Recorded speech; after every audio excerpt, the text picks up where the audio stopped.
আসসালামু আলাইকুম প্রাণপ্রিয় শিক্ষার্থীরা, আশা করি অনেক অনেক ভালো আছো। তোমরা যারা ব্যবসা শিক্ষা বিভাগের শিক্ষার্থী, তোমাদের সবাইকে স্বাগত জানাচ্ছি আমাদের অ্যাডমিশন ফাউন্ডেশন কোর্সের অ্যাকাউন্টিং ক্লাসে। সো তোমাদের কমার্সের শিক্ষার্থীদের সবচেয়ে বড় ভয়ের যে সাবজেক্টটা, সেই সাবজেক্ট হচ্ছে অ্যাকাউন্টিং। সো অ্যাকাউন্টিংকে সহজ করার জন্য আমরা আছি তোমাদের সাথে। তোমরা আমাকে একটু বলো যে তোমরা ঠিকভাবে শুনতে পাচ্ছ কিনা, ঠিকভাবে দেখতে পাচ্ছ কিনা। যদি দেখতে পাও তাহলে আমরা ইনশাল্লাহ আমাদের ক্লাসটি শুরু করে দিতে চাই। আর আজকে এই তোমাদের অ্যাকাউন্টিং ক্লাস, আজকে আমিও আছি তোমাদের সাথে, কারণ আমি নিজেই কমার্স ফ্যাকাল্টির স্টুডেন্ট, ঢাকা বিশ্ববিদ্যালয়ের বিজনেস ফ্যাকাল্টির স্টুডেন্ট ছিলাম। বিবিএমবিএ শেষ করে এখন তোমাদের সাথে আছি। আর আমার সাথে আমাদের যে কমার্স প্যানেলে যে টিচার রয়েছে, তোমাদের অ্যাকাউন্টিংয়ের বস রাকিব ভাইয়া মুস্কি মুস্কি হেসে যেভাবে তোমাদেরকে ক্লাসে এইচএসসির ক্লাস থেকে শুরু করে সবগুলো ক্লাস যেভাবে নিয়েছে, ইনশাল্লাহ আমরা মনে প্রাণে বিশ্বাস করি ইনশাল্লাহ অ্যাডমিশনও তোমাদেরকে বেস্ট দিবে। আর সাথে আমাদের অ্যাকাউন্টিং আরেকজন টিচার আছে, আরো দুইজন অ্যাকাউন্টিং টিচার আছে, তোমাদের বাহা ভাইয়া এবং দেলোয়ার ভাইয়া। বাহা ভাইয়াও হচ্ছে টোল পরে হাসলে উনারও একটা সিম্বল আছে। সো এইখানে তোমরা যারা আছো, ইনশাল্লাহ কথা দিচ্ছি তোমাদের অ্যাকাউন্টিং এর কোনো ভয় থাকবে না, ম্যানেজমেন্টের কোনো ভয় থাকবে না, মার্কেটিং এর কোনো ভয় থাকবে না, ফিনান্সের কোনো ভয় থাকবে না। বিশেষ করে কমার্স গ্রুপের যে 4টা সাবজেক্ট আছে, এই 4টা সাবজেক্ট একেবারে A to Z ইনশাল্লাহ তোমরা সমাধান পাবে আমাদের সাথে।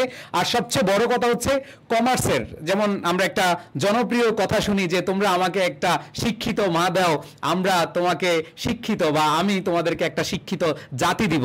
আর আমাদের স্লোগান হচ্ছে তুমি আমাদেরকে বা তুমি আমাকে একটা কমার্সের স্টুডেন্ট দাও, আমি তোমাদেরকে প্রত্যেকটা কমার্সের স্টুডেন্টকে একটা করে পাবলিক বিশ্ববিদ্যালয়ে সিট দিব।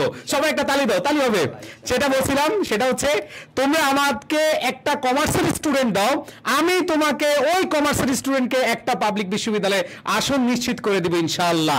সো এই কথা আমরা আজকে থেকে আমরা কনফার্ম করব ইনশাআল্লাহ, যে আমাদের যে গুরুত্বপূর্ণ স্লোগান, গুরুত্বপূর্ণ বাণী আমরা ছোটবেলা থেকে পড়ে আসছি। বিশেষ করে আমি দেখেছি বাসের ভিতরে, বাসের পেছনে লেখা যে তোমরা আমাকে একটা শিক্ষিত মা দাও বা একজন শিক্ষিত মা দাও, আমি তোমাদেরকে একটা শিক্ষিত জাতি দিব। সো আমি তোমাদেরকে বলছি যে তোমরা যারা কমার্সের শিক্ষার্থী আছো, প্রত্যেকে এখানে পাবলিকিয়ান। আমাদের যে টিচার প্যানেল আছে সর্বোচ্চটুকু দিয়ে তোমাদেরকে ইনশাআল্লাহ সাপোর্ট দিবে। যারা ক্লাসে জয়েন করেছো প্রত্যেকে একটু শেয়ার করে দাও। এই পুরো ক্লাসগুলো তোমাদের রাকিব ভাইয়া, বাহা ভাইয়া এবং দেলোয়ার ভাইয়া ক্লাসগুলো নিবে ইনশাআল্লাহ। অ্যাডমিশনে যত কিছু লাগে সবকিছু আমরা এখান থেকে প্রোভাইড করব।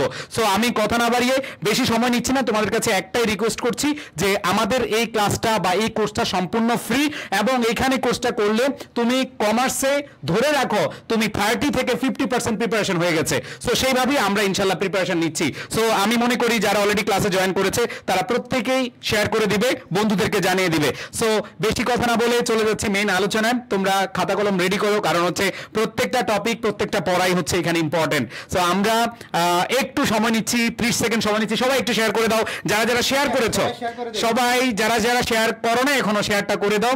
তোমাদের কমার্স নিয়ে আর কোনো টেনশন নয়, ইনশাল্লাহ আমরা সর্বোচ্চটুকু তোমাদেরকে দিতে যাচ্ছি। চান্স পাওয়ার জন্য যা লাগবে আমরা তোমাদের পাশে আছি।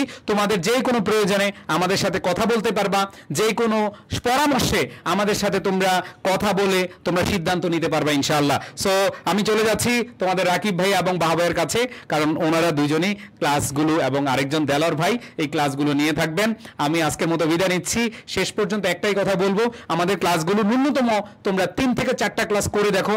যদি তোমাদের ভালো লাগে, যদি তোমাদের মনে হয় যে না ভাইয়াদের ক্লাস বা ভাইয়াদের পরিশ্রম ভালো লেগেছে, তাহলে ইনশাল্লাহ আমাদের সাথে থেকো। সো দেরি না করে চলে যাচ্ছি মেইন আলোচনায়। আমাদের রাকিব ভাইয়া তোমাদের অ্যাকাউন্টিং বিষয় প্লাস সব বিষয় পড়াতে পারেন, আমাদের প্রত্যেকটা ডিসে সব বিষয় পড়াতে পারেন।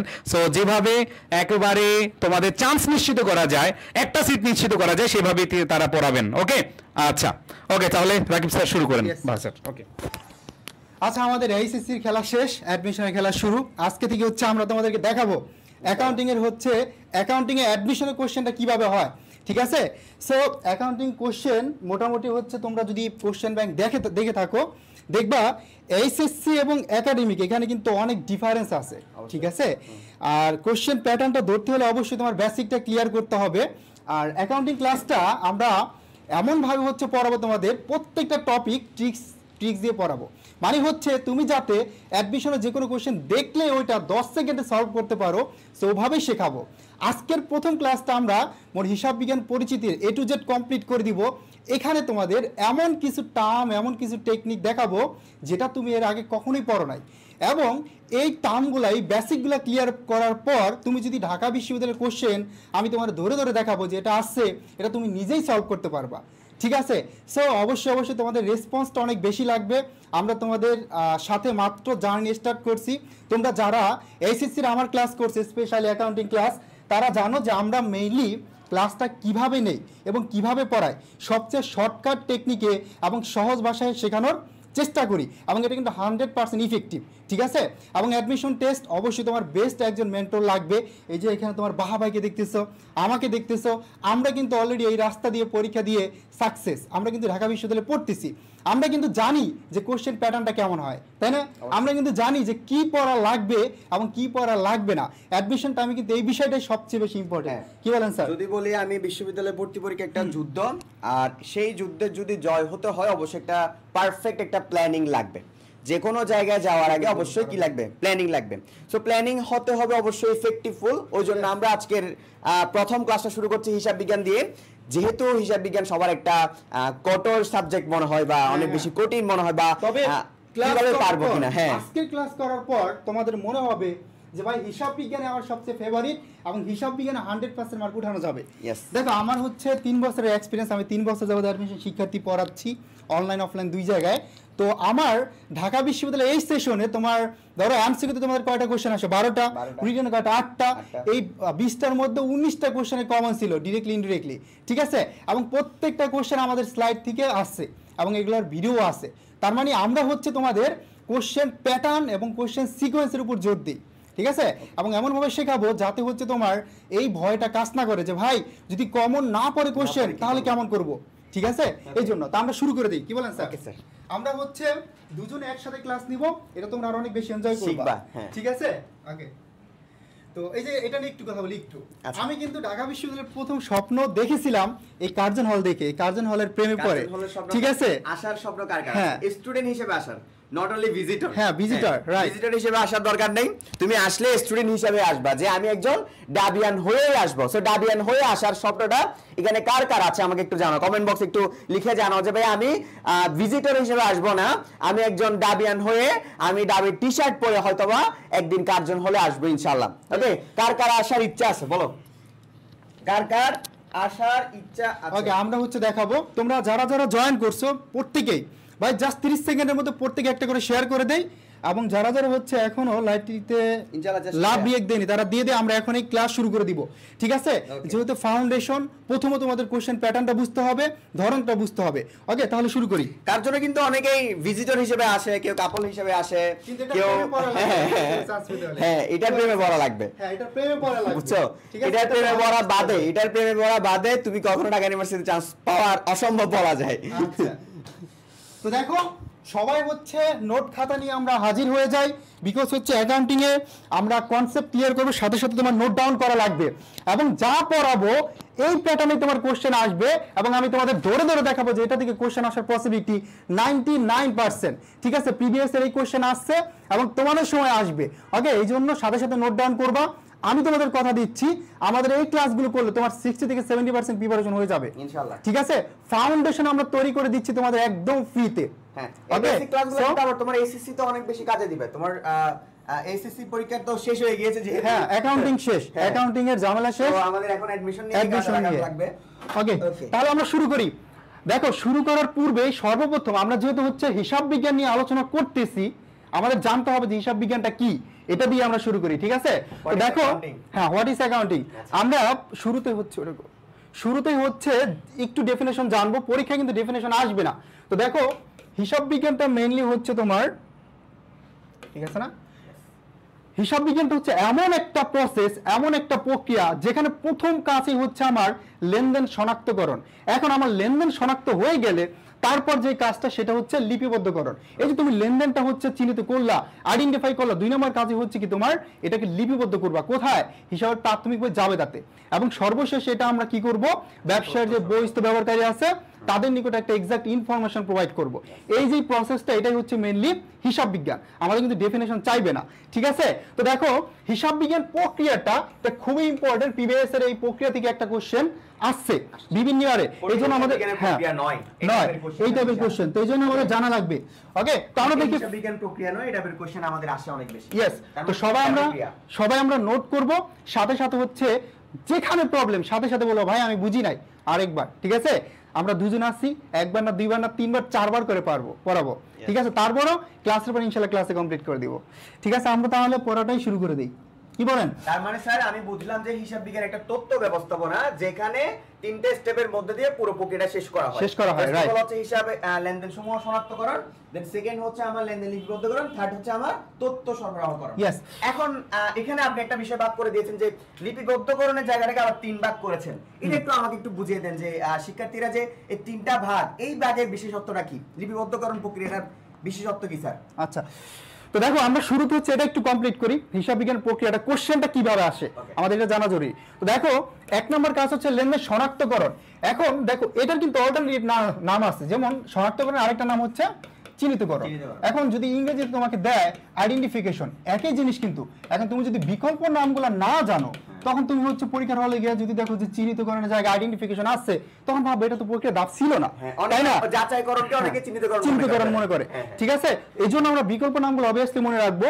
নাম্বার 2 দেখো লিপিবদ্ধকরণ। লিপিবদ্ধকরণ মানে হচ্ছে এই যে তুমি যে লেনদেনটা আইডেন্টিফাই করলা, এটা হিসাবের যে প্রাথমিক বই, এই প্রাথমিক বইতে তুমি কি করে ফেলবা, রেকর্ড করে ফেলবা, ঠিক আছে। এবং 3 নম্বর কাজটা হচ্ছে তথ্য সরবরাহকরণ। এখন তথ্য সরবরাহকরণ, এই তথ্য সরবরাহ যে করে এটা কোথা থেকে? দেখো আমরা আর্থিক বিবরণী তৈরি করি না, আর্থিক বিবরণী থেকে জানতে পারি যে প্রতিষ্ঠানের কি পরিমাণ সম্পদ আছে, কি পরিমাণ দায় আছে, ওভারঅল একটা প্রতিষ্ঠানের ফাইন্যান্সিয়াল সিচুয়েশনটা কেমন, ঠিক আছে। এখানে তোমার বিনিয়োগ করা যাবে কিনা, মোট কতটুকু সম্পদ আছে, কতটুকু দায় আছে। তো এটাই হচ্ছে কি তথ্য সরবরাহকরণ। এবং তথ্য সরবরাহ করা ব্যবসায়ের বহিস্থ ব্যবহারকারী বা ব্যবসার তৃতীয় পক্ষ অথবা ব্যবসার যে পাওনারা আছে তাদেরকে এই তথ্যটা প্রোভাইড করা হয় একটা এক্সাক্ট কি করতে, সিদ্ধান্ত নিতে। বুঝতে পারছি? এই 3টা হচ্ছে হিসাব বিজ্ঞান প্রক্রিয়ার ধাপ। এখন প্রথম কোশ্চেন যে হিসাব বিজ্ঞান প্রক্রিয়ার প্রথম ধাপ কোনটি, এই টাইপের কোশ্চেন আসে। অথবা কোশ্চেন আসতে পারে যে নিচের কোনটি হিসাব বিজ্ঞান প্রক্রিয়ার ধাপ নয়। এখন এখান থেকে 3টা দিবে, একটা দিবে হচ্ছে কি হিসাব রক্ষণ প্রক্রিয়ার ধাপ থেকে। আইডেন্টিফাই করতে পারবে না যে প্রথম ধাপই হচ্ছে শনাক্তকরণ এবং 3 নম্বর ধাপ কি তথ্য সরবরাহকরণ। ক্লিয়ার? সবাই থেকে বুঝতে পারছি বিষয়টাকে? বুঝছি আমরা হিসাব বিজ্ঞান বিষয়টা কি বুঝতে পারছি কিনা? আমরা তো হিসাব বিজ্ঞান পড়ছি, হিসাব বিজ্ঞান বিষয়টা কি বা এটা কিভাবে প্রক্রিয়াটা শুরু হয়, ওকে, এটা কাজটা কোত্থেকে শুরু হয়, এই বিষয়টা সবাই বুঝতে পেরেছি কিনা? আর অপর নাম যেটা বলেছেন রাকিব ভাই, লেনদেন চিহ্নিতকরণ অথবা শনাক্তকরণ অথবা আইডেন্টিফিকেশন, যাচাইকরণ নয় কিন্তু। সবাই বুঝতে পারছি, great, thank you so much. অবশ্যই আমরা এমন ভাবে শিখবো কিছু বাদ যাবে না, ঠিক আছে। তো বলছেন ম্যাথ করান, থিওরি ভালো লাগে না। ঢাকা ইউনিভার্সিটি ভর্তি পরীক্ষায় থিওরিটা খুব বেশি ইম্পর্টেন্ট, ম্যাথ আছে জানো, ম্যাথও ইম্পর্টেন্ট, থিওরি ইম্পর্টেন্ট। ওকে, যারা clear, thank you so much. So এইভাবে রেসপন্স করতে হবে, ডাজন্ট ম্যাটার যেটা বললো। অবশ্যই তোমার থিওরি ম্যাথ দুইটা সমান গুরুত্ব দিতে হবে, ঠিক আছে। ম্যাথ তো করাবেই ভাই। আজকে আমরা এই চ্যাপ্টারটা করি, এই চ্যাপ্টারে যা আছে এবং যেখান থেকে কোশ্চেন আসে ওইগুলোই পড়াবো। পাশাপাশি তোমার হচ্ছে আমরা নেক্সট ক্লাসে তোমাদের ম্যাথ দেখাবো উইদাউট ক্যালকুলেটর, মাত্র 10 সেকেন্ড, 2 সেকেন্ড, 3 সেকেন্ডে সলভ করতে পারবা, ঠিক আছে। ওকে, কোন একটা কথা আছে যে হিসাব বিজ্ঞানকে ব্যবসায়ের ভাষা বলা হয়, কেন স্যার হিসাব বিজ্ঞানে কেন ব্যবসায়ের ভাষা বলা হয়? ক্লিয়ার করতেছি। ওকে, আমরা এখান থেকে আরেকটু যাই। সেটা হচ্ছে দেখো এই লিপিবদ্ধকরণের আরেকটা নামই হচ্ছে হিসাব রক্ষণ বা হচ্ছে কি বলা হচ্ছে বুক কিপিং। তার মানে এই লিপিবদ্ধকরণের আরেকটা নামে যেহেতু হিসাব রক্ষণ, আমরা বলতে পারি যে হিসাব রক্ষণটা হচ্ছে হিসাব বিজ্ঞান প্রক্রিয়ার একটা অংশ মাত্র, ঠিক আছে, অংশ। এখন এই হিসাব রক্ষণ বা বুক কিপিং এর অংশ হচ্ছে বা ধাপ হচ্ছে কয়টা? 3টা। কয়টা? 3টা। দেখো নাম্বার 1 লেনদেন আইডেন্টিফিকেশন মানে লেনদেন বিশ্লেষণ, নাম্বার 2 জাবেদাভুক্তকরণ এবং 3 নম্বর হচ্ছে খতিয়ান স্থানান্তরকরণ। সেম টাইপের কোশ্চেন আসে এখান থেকে যে কোনটি হচ্ছে হিসাব বিজ্ঞান প্রক্রিয়ার প্রথম ধাপ অথবা কোনটি হচ্ছে শেষ ধাপ, ঠিক আছে। এই টাইপের কোশ্চেন আসবে অথবা কোশ্চেন আসতে পারে নিচের কোনটি হিসাব রক্ষণ প্রক্রিয়ার ধাপ নয়। এখান থেকে 3টা দিবে একটাকে এখান থেকে দিবে। বলতে কি ডেবিট ক্রেডিট বিশ্লেষণ? হ্যাঁ, অবশ্যই এখানে লেনদেনটা তুমি আইডেন্টিফাই করার পর এটা ডেবিট এবং ক্রেডিট নির্ণয় করতে হবে। ওকে, এখন এটাকে ব্যবসার ভাষা কেন বলা হয়? কারণ হচ্ছে দেখো, এই যে হিসাব বিজ্ঞানটা মেইনলি আমাদের আমরা যে করি হিসাব বিজ্ঞানে এত কিছু জাবেদা, খতিয়ান, রেওয়া মিল, সমন্বয় দাখিলা, সমাপনী দাখিলা, শেষে গিয়ে আমরা আর্থিক অবস্থার বিবরণী তৈরি করি, তাই না? এখান থেকে আমরা একটা এক্সাক্ট ইনফরমেশন পাই, এই যে হিসাব বিজ্ঞান যে তথ্য সরবরাহ করে, এই জন্য এটাকে ব্যবসার ভাষা বলা হয়। ঠিক আছে? তার মানে মানুষ কমিউনিকেশন করার জন্য যেমন মনের ভাব প্রকাশ করে ভাষার মাধ্যমে, তেমনি ব্যবসাটা অবশ্যই হিসাব বিজ্ঞানের কি বিষয়টা জানতে হবে। Yes yes, fine. তো আশা করি আমরা এই কনসেপ্টটুকু ক্লিয়ার। এখান থেকে প্রিভিয়াস এর কোশ্চেন আসছে, আমরা এখনই দেখাবো। ঠিক আছে? সাথে সাথে আমরা দেখাবো তোমাদের। ওকে, এখানে আর দুইটা প্রসেসটা আমরা একটু দেখি, এটাও খুবই ইম্পর্টেন্ট, প্রিভিয়াস এর অনেক কোশ্চেন আসছে। তো দেখো, হিসাব বিজ্ঞানের উদ্দেশ্যটা এখানে আমাদের জানতে হবে যে হিসাব বিজ্ঞানের উদ্দেশ্য হচ্ছে দুইটা, একটা হচ্ছে প্রাথমিক উদ্দেশ্য, আরেকটা হচ্ছে মূল বা প্রধান উদ্দেশ্য। ক্লিয়ার? এখন এই যে দেখো, প্রাথমিক উদ্দেশ্যটা কি? প্রাথমিক উদ্দেশ্যটা হচ্ছে লেনদেন সমূহ শনাক্ত করে এটা হিসাবের প্রাথমিক বই মানে জাবেদা, এই জাবেদাই হচ্ছে কি করা, লিপিবদ্ধ করা, এটা হচ্ছে প্রাথমিক উদ্দেশ্য।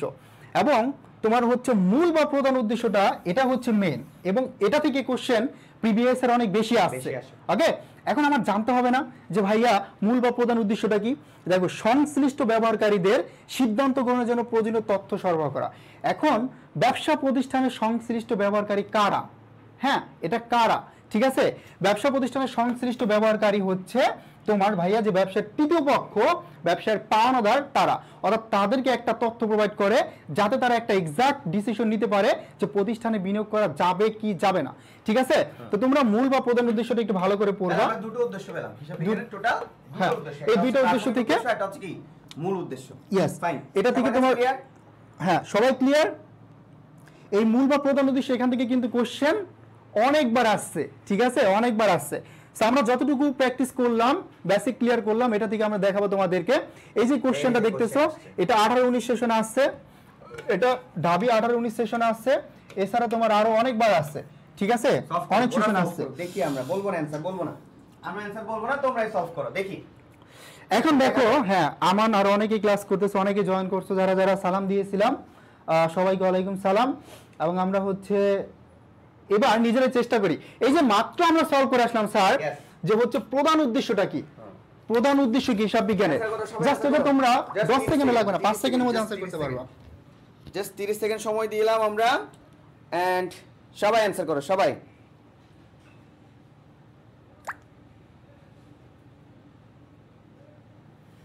ওকে, সো অনেকেই হচ্ছে গ নাম্বার আনসার করছো, অনেকেই ক নাম্বার আনসার করছো। হ্যাঁ, তো আমরা দেখবো, আমরা কিন্তু মাত্রই হচ্ছে তোমাদের কি করলাম, এটা পড়ালাম।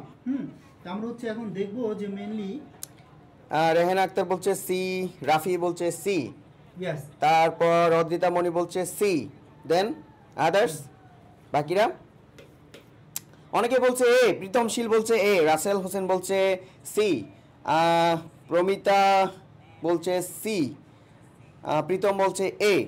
ওকে, আচ্ছা, তো বেশিরভাগই আমরা হচ্ছে সি নাম্বার আনসার করছি। Thank you so much. আমাদের আনসারটা কিন্তু সি নাম্বারে হবে। ঠিক আছে, সি নাম্বারে হবে। দেখো, দাবি 18-19, ইয়েস, 18-19 আসছে। এছাড়া আরো অনেকবার আছে এই কোশ্চেনটা। আমরা আজকে যে কোশ্চেনগুলো সলভ করব প্রত্যেকটা তোমাদের ঢাকা বিশ্ববিদ্যালয়ের কোশ্চেন প্রিভিয়াস এর আসছে। তো দেখো, এই কোশ্চেনটা খুবই ইম্পর্টেন্ট, এটা থেকে কোশ্চেন আসার পসিবিলিটি 99% বলা চলে। ঠিক আছে, এই বেসিক থেকে দেখো, আগ্রহী ব্যবহারকারী, এখন প্রতিষ্ঠানের আগ্রহী ব্যবহারকারী কারা? ওই যেটা বললাম, একটু ক্লিয়ার করলাম, যে ব্যবসার বহিস্থ ব্যবহারকারী, ব্যবসার তৃতীয় পক্ষ অথবা ব্যবসার পাওনাদার, এদেরকে হচ্ছে কি করা হয়, প্রয়োজনীয় তথ্য সরবরাহ করা হয়। ঠিক আছে, এটাই ছিল মূল উদ্দেশ্য। এখন তোমার কোশ্চেন আসতে পারে প্রাথমিক উদ্দেশ্য কি, তাই না? একটু এক্সচেঞ্জ করে দিলে কোশ্চেনটা তো এইভাবে আসতে পারে। সেটা কি ছিল, লেনদেন আইডেন্টিফাই করে হিসাবের প্রাথমিক হতে লিপিবদ্ধ করা, তাই না? কি হবে অ্যানসার? প্রাথমিক উদ্দেশ্য, প্রাথমিক উদ্দেশ্য কি হবে? ইয়েস, প্রাথমিক উদ্দেশ্যটা কি হবে?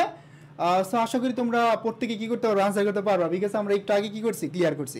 দেখো, মানে তোমাদের এখন 3 থেকে 4টা এমসিকিউ সলভ করাবো। এই এমসিকিউগুলো তুমি পারবে না কেন? এখন আমরা যা পড়ালাম এখান থেকেই হচ্ছে আসছে। ঠিক আছে, এই জন্য হচ্ছে অ্যাডমিশন টাইমে তোমার এভাবে বেসিকটাই ক্লিয়ার করতে হবে। ওকে, তো দেখো পরের কোশ্চেনটা, নিচের কোনটি হিসাব বিজ্ঞান প্রক্রিয়ার অন্তর্ভুক্ত নয়, অথবা হিসাব প্রক্রিয়ার। এখন দেখো এই যে নয়, এটা খুব ভালো করে খেয়াল করতে হবে, এখানে ভুল করে পোলাপান, তাই না? ঢাকা ইউনিভার্সিটিতে গত বছর হচ্ছে ম্যানেজমেন্টের কোশ্চেনে 12টার মধ্যে 6টা ছিল 9 রিলেটেড। 9 রিলেটেড। এখন 9 দেখলে হচ্ছে মাথায় কাজ করে না যে এখানে কোনটা হবে, আবার অনেক সময় অনেকে খেয়াল করে না যে 9টা খেয়াল করে, 9 খেয়াল করে 9 না নেই, এই তিনটা ওয়ার্ড খেয়াল রাখতে হবে। এইটুকু খেয়াল করে না, এই জন্য হচ্ছে ধরাটা খেয়ে যায়, তাই না? यस। আচ্ছা, অনেকে বলছে অ্যানসার দিচ্ছে বি বি। তো আমরা এটা যেহেতু হচ্ছে অলরেডি ক্লিয়ার করে ফেলছি যে হিসাব প্রক্রিয়ার ধাপগুলা কয়টা ছিল, 3টা ছিল। তো আমরা আইডেন্টিফাই করতে পারবো, এইটাকে শনাক্তকরণ ছিল, লিপি পদ্ধতি ছিল, তথ্য সরবরাহ ছিল। এই যাচাইকরণ, এটা কি হিসাব বিজ্ঞান প্রক্রিয়ার কোনো ধাপ ছিল? না, ছিল না। সবাই ক্লিয়ার? এটা প্রত্যেকে বুঝতে পারছে কিনা? দেখো আমরা যা পড়াইছি এখন তোমরা নিজেরাই কোশ্চেন সলভ করো। শুধু এই কোশ্চেন না, ঢাকা বিশ্ববিদ্যালয়ের প্রিভিয়াস ইয়ারের এই চ্যাপ্টার থেকে যত কোশ্চেন আসছে তুমি সব হচ্ছে সলভ করতে পারবে আজকের ক্লাস কমপ্লিট করার পর ইনশাল্লাহ, ঠিক আছে? এবং সামনে হচ্ছে আরো অনেক ট্রিক্স থাকবে, অনেক টেকনিক থাকবে, যেটা হচ্ছে একাডেমিকে তুমি কখনো পড়োই নাই। ওকে, আর এগুলো যদি না জানো তাহলে হচ্ছে তুমি কোশ্চেন সলভ করতে পারবে না। ওকে, থ্যাংক ইউ সো মাচ। সবাই দেখি পারতেছে? হ্যাঁ, সবাই পারতেছে, এটা হচ্ছে বড় কথা। যে আমরা যেহেতু পড়ে এসেছি যে হিসাব বিজ্ঞানের 3টা প্রক্রিয়া, লেনদেন শনাক্তকরণ, লিপিবদ্ধকরণ এবং তথ্য সরবরাহকরণ, যাচাইকরণ কিন্তু আমরা পড়ি নাই, অপর নামও কিন্তু শিখি নাই যাচাইকরণের। ওকে, আরেকটা কোশ্চেন দিয়েছে রাকিব ভাই যে দুতরফা দাখিলা পদ্ধতি বলতে কি বোঝায়? 9-10 এর একদম বেসিক, 9-10 এর একদম বেসিক, লোকা বেসিক্যালি আমরা জানি যে দুতরফা দাখিলার উপর ভিত্তি করে আমাদের কি হিসাব বিজ্ঞান রচিত, তাই না? সো দুতরফা দাখিলা পদ্ধতিটা কি এটা কিন্তু অবশ্যই জানতে হবে। দেখো করে একটু দেখো কোশ্চেনটা। দ্রুত হচ্ছে ট্রাই করতে থাকো, আর আমরা তো আছি একদম ভেঙে ভেঙে ধরে ধরে কি করব ব্যাখ্যা করে দিব, ঠিক আছে? আমরা দুজন আছি, সমস্যা নেই। ওকে, দুতরফা দাখিলা বলতে কি বোঝায়? তুম और मैं বোঝায় না? দুতরফা দাখিলা পদ্ধতি বলতে কি বোঝায়? তুম और मैं, তুমি আর আমি। আচ্ছা, দুজনের হৃদয়কে দুটো ভাগে ভাগ করে দিব আর কি, না সরি একজনের হৃদয়কে দুটো ভাগে ভাগ করে দিব, তাই না নাকি? তার মানে আমরা দুতরফা দাখিলা পদ্ধতি বলতে কি বুঝি?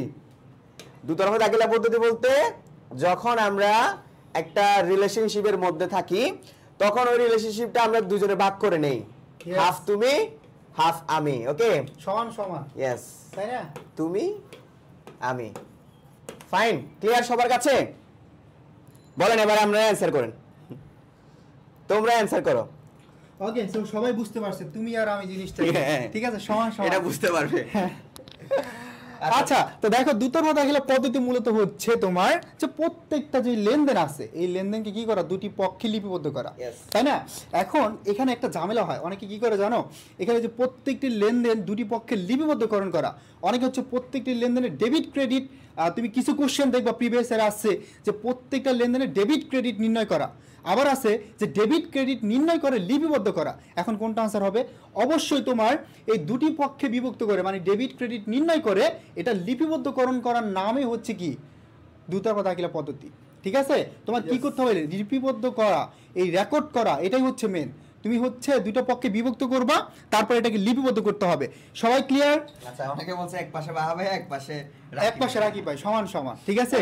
সবাই দুজনে কি পড়াবো? সমান পড়াবো, তোমাদের কোনো লস হবে না আজকের ক্লাসে ইনশাআল্লাহ, ঠিক আছে? ঠিক আছে, সবার কাছে ক্লিয়ার? আচ্ছা, তো দেখো এই কোশ্চেনগুলোই প্রিভিয়াস এর আসছে। তুমি বলো ভরসা, মানে এই যে আমাদের তো মাত্র শুরু আজকে, ঠিক আছে? এই দুইটা তিনটা কোশ্চেন সলভ করলাম, মানে আমরা হচ্ছে বিসমিল্লাহ বলে শুরু করলাম। আমরা কিন্তু পারতেছি, হ্যাঁ আমরা কিন্তু পারতেছি, সবাই পারতেছি, মজায় মজায় শিখতেছি কিন্তু। ইয়েস। এখন দেখো আমরা যেটা দেখাবো যে ইন্টারন্যাশনাল অ্যাকাউন্টিং অথবা অ্যাকাউন্টেন্টস ডে কত তারিখে, আমাদের সবার জানা উচিত। কিন্তু এফবিএসসি কিন্তু পালিত হয়, এটা কিন্তু অবশ্যই পালিত হয়। থাকবা তোমরা কিন্তু এটা এনজয় করতে পারবা। যারা ঢাকা বিশ্ববিদ্যালয়ে যাদের স্বপ্ন যে ভাইয়া আমি হচ্ছে অ্যাকাউন্টিং নিয়ে পড়বো, তাই না? কমার্সের শিক্ষার্থী অনেকের স্বপ্ন আছে যে পড়াশোনা মেন টার্গেটই থাকে যে অ্যাকাউন্টিং নিয়ে পড়বো, তাই না? সো তাদের জন্য তোমার যদি যখন তুমি হচ্ছে ঢাকা বিশ্ববিদ্যালয়ের স্টুডেন্ট হয়ে যাবে, তোমার যখন স্বপ্নের ইউনিভার্সিটিতে তোমার স্বপ্নের সাবজেক্ট তুমি পাবে, তখন দেখবে যে তোমার ডিপার্টমেন্টে যদি 10 কোশ্চেন বলে দেব आंसर, না না বলার দরকার নাই। তো আমি একটা কথা বলি, তোমরা যারা এফবিএস এ আসবা ওদেরকে বলে দিচ্ছি, তোমরা যারা এফবিএস এ আসবা তোমাদের কিন্তু এই দিবসটা কিন্তু পালিত হয় এফবিএস এ। সো অনেক সুন্দর করে সবাইকে টি-শার্ট দিয়ে একদম খাবার দাবার খাইয়ে দুপুরের খাবার খাওয়ানো হয়, প্লাস টি-শার্ট দেওয়া হয়, সবাইকে একটা করে ফুল দেওয়া হয় এবং একটা সুন্দর একটা অ্যারেঞ্জমেন্টের মধ্য দিয়ে এই দিনটা কিন্তু এফবিএস এ ডিউর এফবিএস এ পালিত হয়। সো কার কার ইচ্ছা আছে যে ভাই আমার অনেক ইচ্ছা অ্যাকাউন্টিং ডেতে একটু এনজয় করব? হ্যাঁ দেখো অ্যাডমিশন টাইম তোমার হচ্ছে গাইডলাইনটা বেশি ইম্পর্টেন্ট। আমরা পড়াবো, সাথে সাথে হচ্ছে গাইডলাইন প্রোভাইড করবো, আমরা জানাবো তোমাদের ঢাকা বিশ্ববিদ্যালয় সম্পর্কে, ঠিক Yes. আছে, এই বিষয়গুলো। তো অনেকের এই স্বপ্ন আছে যে অ্যাকাউন্টিং নিয়ে পড়বো, এবং স্বপ্ন দেখতে হবে, Yes. এবং স্বপ্ন ইমপ্লিমেন্ট করার জন্য কি করতে হবে, শুরু করে দিতে হবে প্রিপারেশন। বসে থাকলে হবে না, তোমাদের জন্য আমরা আছি, আমরা ঢাকা বিশ্ববিদ্যালয়ে পড়তেছি, আই এডুকেশনের টিচার প্যানেল সবাই ঢাকা বিশ্ববিদ্যালয়ের, ঠিক আছে। তোমাদের যা লাগবে, যেভাবে যা প্রয়োজন প্রত্যেকটা সাবজেক্টের জন্য সব ইনস্ট্রাক্টররা তোমাদের ইনশাআল্লাহ। গাইডলাইন সহ সম্পূর্ণ সবকিছু কি করবে, প্রোভাইড করবে, কোনো প্রবলেম নাই। অনেকে বলছে, answer দিয়ে দিচ্ছে অনেকে। ইন্টারন্যাশনাল অ্যাকাউন্টেন্টস ডে, অর্থাৎ এটা হচ্ছে 10ই নভেম্বর, ঠিক আছে। প্রতি বছর 10ই নভেম্বর তোমার কি করা হয়, হিসাব বিজ্ঞান দিবসটা পালন করা হয়। ওকে ফাইন, সবাই পারলো তো। সো অনেকেই বলছে আমার ইচ্ছা আছে, যেমন রোহিনা আক্তার আছে, সে বলছে অ্যাকাউন্টিং নিয়ে বলবে। হ্যাঁ অবশ্যই, তো কি করতে হবে, বেশি বেশি পড়তে হবে, টপ 100 এর মধ্যে থাকতে হলে, তাই না? আচ্ছা, আর কোশ্চেন আছে না স্যার? হ্যাঁ, আরেকটা তো দেখো, চলে গেল কোশ্চেনটা। আরেকটা কোশ্চেন, হিসাব বিজ্ঞান প্রক্রিয়ায় রেওয়া মিল কোন কাজটি করে?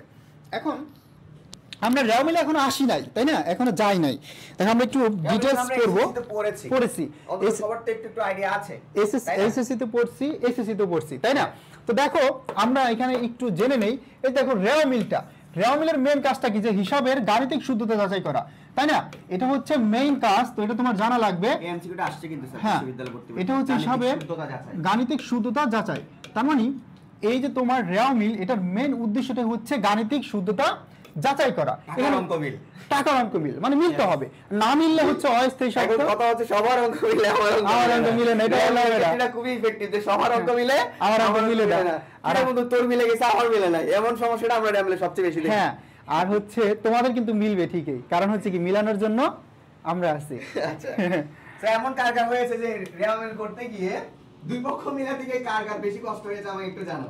তো দেখো এখানে প্রথম কাজ হচ্ছে হিসাবের গাণিতিক শুদ্ধতা যাচাই করা, মানে তোমার হচ্ছে ডেবিট এবং ক্রেডিট এই দুইটা পক্ষ সমান করা। নাম্বার 2, রেওয়া মিল আরেকটা কাজ করে, সেই কাজটা হচ্ছে আর্থিক বিবরণী আছে না, আর্থিক বিবরণী, এই আর্থিক বিবরণী প্রস্তুতে সহায়তা করে, আর্থিক বিবরণী প্রস্তুতে সহায়তা করে হচ্ছে রেওয়া মিল। তার মানে রেওয়া মিলের কাজ হচ্ছে দুইটা, নাম্বার 1 হিসাবের গাণিতিক শুদ্ধতা যাচাই করা, নাম্বার 2 এটা হচ্ছে কি বলতো, আর্থিক বিবরণী তৈরিতে সহায়তা করে অথবা সাহায্য করে, ঠিক আছে। অথবা রেওয়া মিলটা হচ্ছে তোমার আরেকটা কাজ করে, সেটা হচ্ছে এটা সংক্ষিপ্তকরণের কাজ করে। ক্লিয়ার? এটা আরো একটা কাজ করে যে খতিয়ানের উদ্বৃত্তগুলার ডেবিট এবং ক্রেডিট নির্ণয় করতে সাহায্য করে, ঠিক আছে। অনেকে বলছে ভাই এবারও হয়েছে হিসাব মিলাতে সমস্যা, কিন্তু দেখো হিসাব দিয়ে মিলিয়ে ইয়েস, কিন্তু এই কোশ্চেনটা সেই ট্রিক্স আছে, এবং এই কোশ্চেনটা যে টিচার করছে সে চাইছে যে অ্যাডমিশন শিক্ষার্থীদের আসলে মানে তারা কতটুকু গভীরতা কতটুকু, তারা কতটুকু চিন্তা ভাবনা করে আনসারটা করতে পারে। দেখো এখানে ডিরেক্টলি আনসার দেওয়া নাই, ডিরেক্টলি আনসার দেওয়া নাই, এটাই ভাই অ্যাডমিশন। এই জন্য হচ্ছে অ্যাডমিশনের কোশ্চেনগুলো একটু ডিফারেন্স হয়, এটা ডিরেক্টলি আনসার দেওয়া না। অনেকে এ নাম্বার আনসার করছো, এটা কিন্তু হয় নাই, লেনদেন শনাক্ত করা কিন্তু, হ্যাঁ সিও বলছো, তার মানে যারা এই কোর্স আনসার হয় নাই, বি কোর্স যারা সেটাও হয় নাই, সি নাম্বার কোশ্চেনটা কারেক্ট। কেন কারেক্ট? এই যে দেখো এটার কাজ হচ্ছে কয়টা, দুইটা। এখন 2 নম্বর কাজ ছিল আর্থিক বিবরণী তৈরিতে সহায়তা করে, এখানে কার জন্য তৈরি করে আমরা তথ্য সরবরাহ করতে। এখানে কোশ্চেনটা কি ডিরেক্টলি দেওয়া আছে স্যার? না স্যার নাই, ডিরেক্টলি দেওয়া নাই। সো এটাই হচ্ছে অ্যাডমিশন, অ্যাডমিশন টেস্টের কোশ্চেনগুলো অনেক সহজ হয়। এই কোশ্চেনটা কার একটু টাফ লেগেছে আমাকে একটু বল। হ্যাঁ অনেক সহজ হয়, কিন্তু তোমার যদি প্যাটার্নটা তুমি ধরতে পারো তাহলে তুমি সাকসেস। ওকে, সো এটা হচ্ছে ধরতে হবে, এই পয়েন্টগুলো হচ্ছে ধরতে হবে। সি, অনেকে সি দিয়েছে, যারা যারা সি নাম্বার আনসার করছি তারা আসলে কি মাল্টি ট্যালেন্টেড, ঠিক আছে, তারা আসলে হচ্ছে ব্রিলিয়ান্ট, এবং হচ্ছে আমরা বলতে পারি যে তারা সামনেও ভালো করবে। এবং যারা পারি না, আমাদের আপসেট হওয়ার কোনো রিজনই নাই, কারণ হচ্ছে আমরা ভুল থেকে শিখবো, এবং আমরা যা শুরু করছি এখানে আমাদের ভুল হবে, আমরা তো আছি শেখানোর জন্য, ঠিক আছে, মজায় মজায় ইনশাআল্লাহ শেখাবো। হ্যাঁ, তোমার লাভ ক্ষতি হিসাব মেলানোর জন্য আমরা আছি। একজন বলছে আমার হইছে, thank you so much. Obviously যাদের হইছে শুরু করে দাও, মানে হইছে এই জন্য যে আমি অনেক কিছু পেরে গেছি এমন ব্যাপারটা। তোমার অবশ্যই কি করতে হবে, শেখার আগ্রহটা থাকতে হবে, এবং এটা কন্টিনিউয়াসলি পরিশ্রম করতে হবে, প্র্যাকটিস করতে হবে। এটা তো সবাই ক্লিয়ার। মানে কি আর্থিক বিবরণী তৈরিতে সহায়তা করে, আর আর্থিক বিবরণী কি করে, তথ্য সরবরাহ করে। মানে ডিরেক্টলি এটা দেওয়া নাই, মানে হচ্ছে তোমার একটু বুঝে নিতে হবে। সবাই ক্লিয়ারলি বুঝতে পারছি? সবাই বলি ভাইয়া পুরো বুঝতে পারছি কিনা? এই কোশ্চেনগুলো কিন্তু প্রত্যেকটা ঢাকা বিশ্ববিদ্যালয়ের কোশ্চেন, এই কোশ্চেনগুলো তোমাদের আসবে।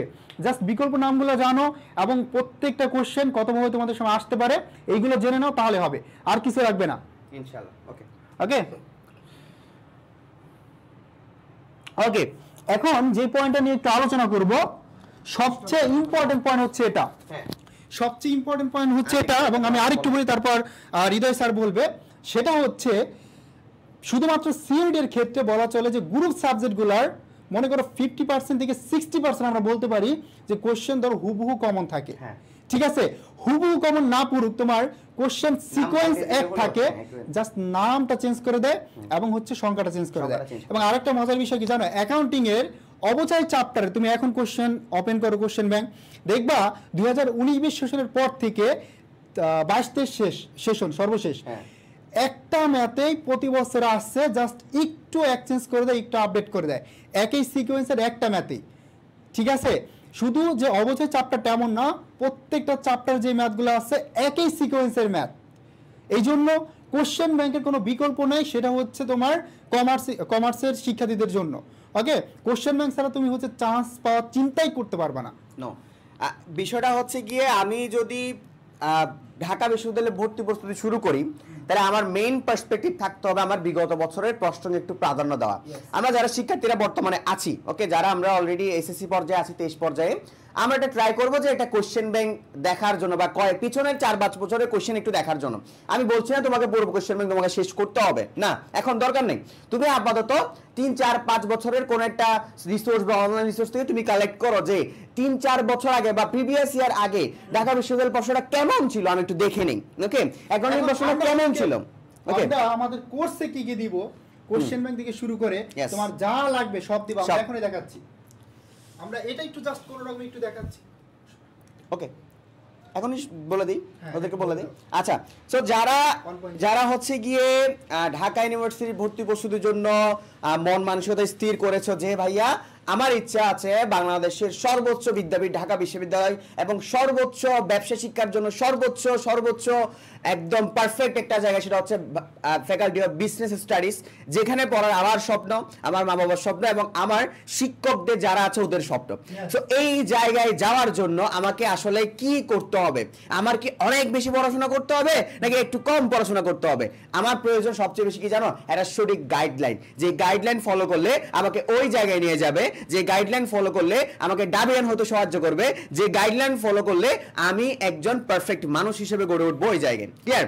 সো ছোট্ট একটা এক্সাম্পল, অ্যাডমিশন টাইমে এমন আমার সময় আমি একটু বলি, সেটা হচ্ছে আমার রুমমেট ছিল, সে হচ্ছে মনে করো বলা চলে 24 ঘন্টার মধ্যে মানে জাস্ট খাওয়া আর হচ্ছে কোনো রকম 3 থেকে 4 ঘন্টা ঘুম ব্যতীত একটা সেকেন্ডও সময় নষ্ট করতো না।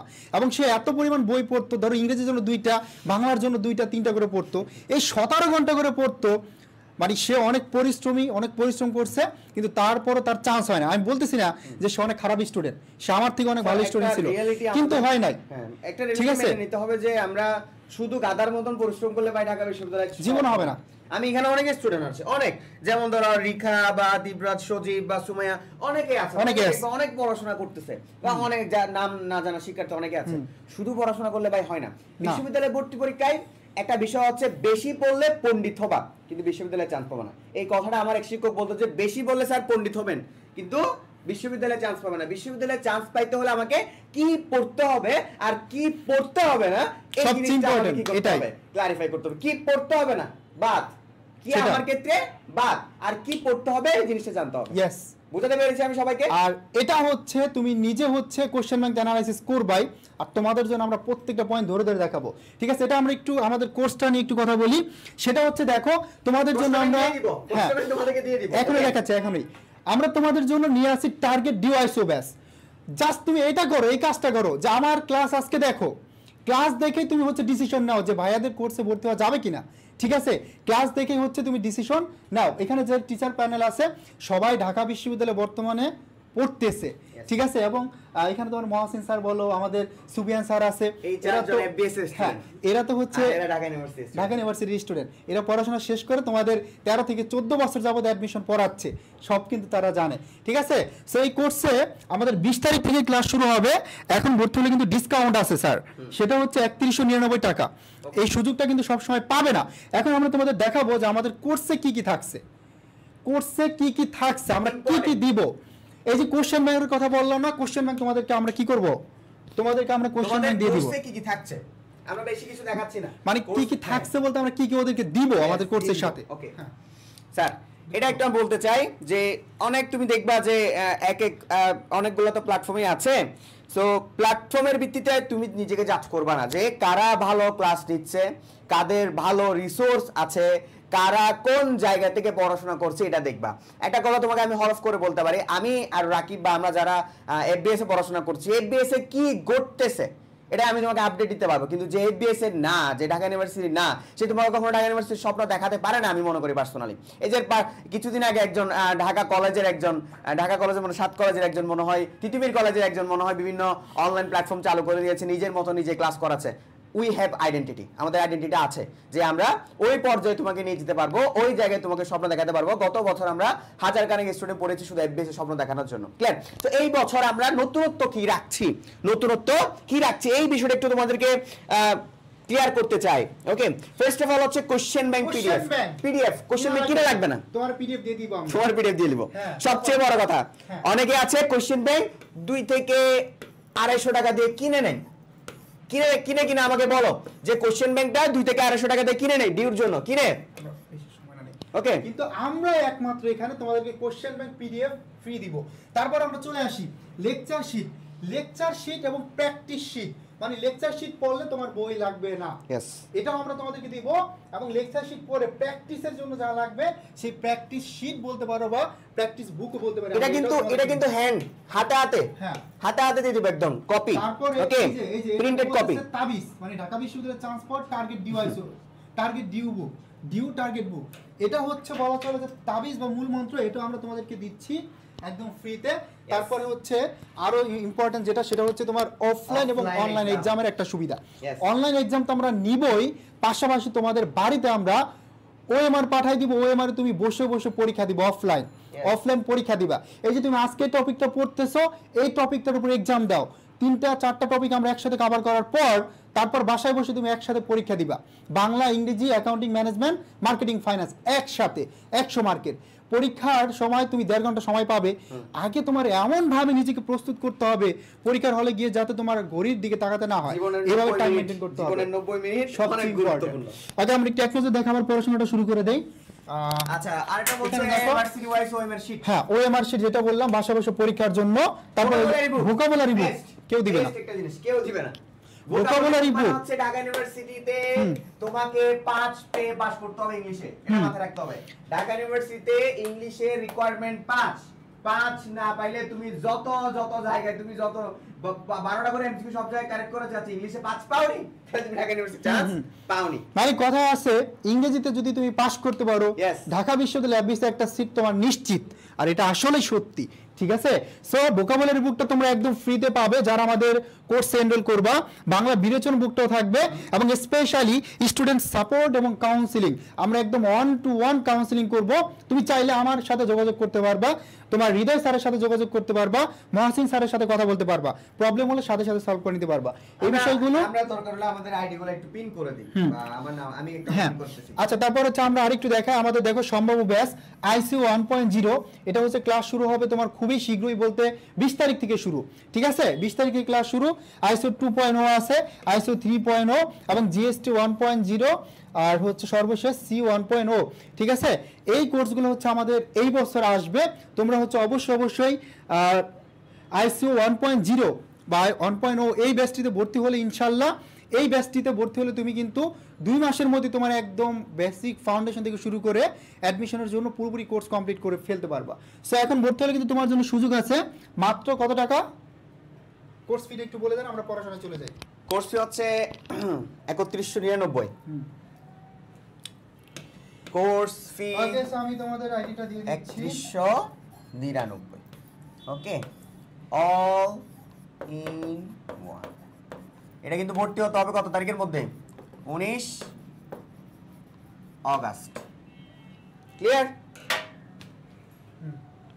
এবার দেখো অ্যাকাউন্টিং শিখতেছো, এবার আসো আরো পড়ায় আসছে না নাকি ভাইয়া? আবার পড়ায় চলে আসছি, আবার পড়ায় এসে বলতেছে ভাই হিসাব বিজ্ঞানের ইনপুট আর আউটপুট কিতা।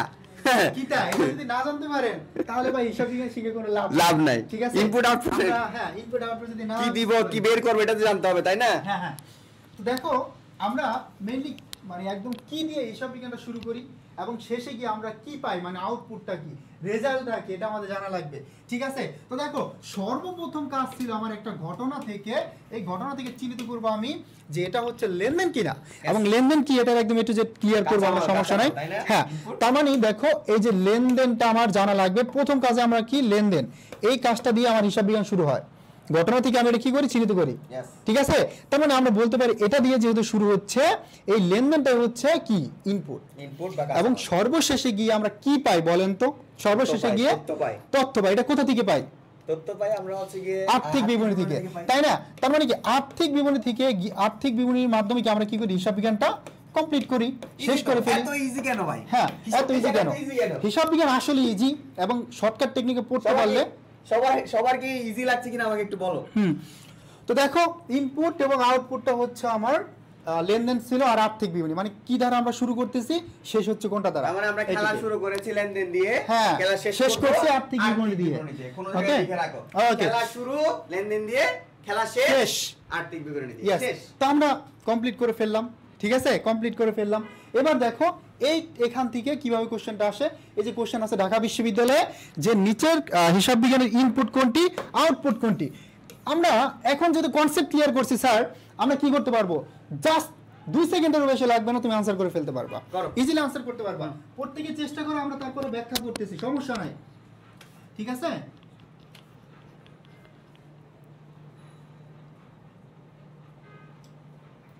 বাহাবাইয়ের বাসা কি সিলেটে? বাহাবাই আমার বাসা চট্টগ্রাম। আঞ্চলিক গান শুনতে চাই?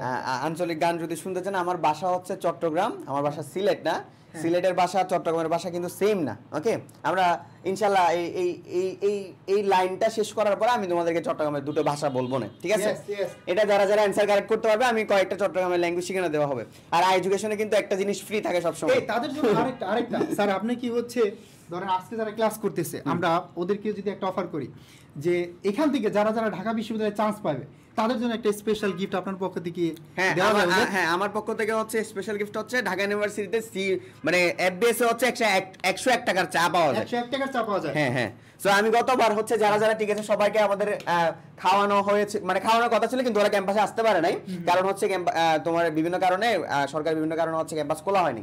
তো যারা এফবিএস এ চান্স পাবে তাদের জন্য একটা টঙ্গর নামে একটা জায়গা আছে ঢাকা ইউনিভার্সিটিতে। এই টঙ্গরে একটা 101 টাকার চা পাওয়া যায়। কার কার খাওয়ার ইচ্ছা আছে আমারে বলো।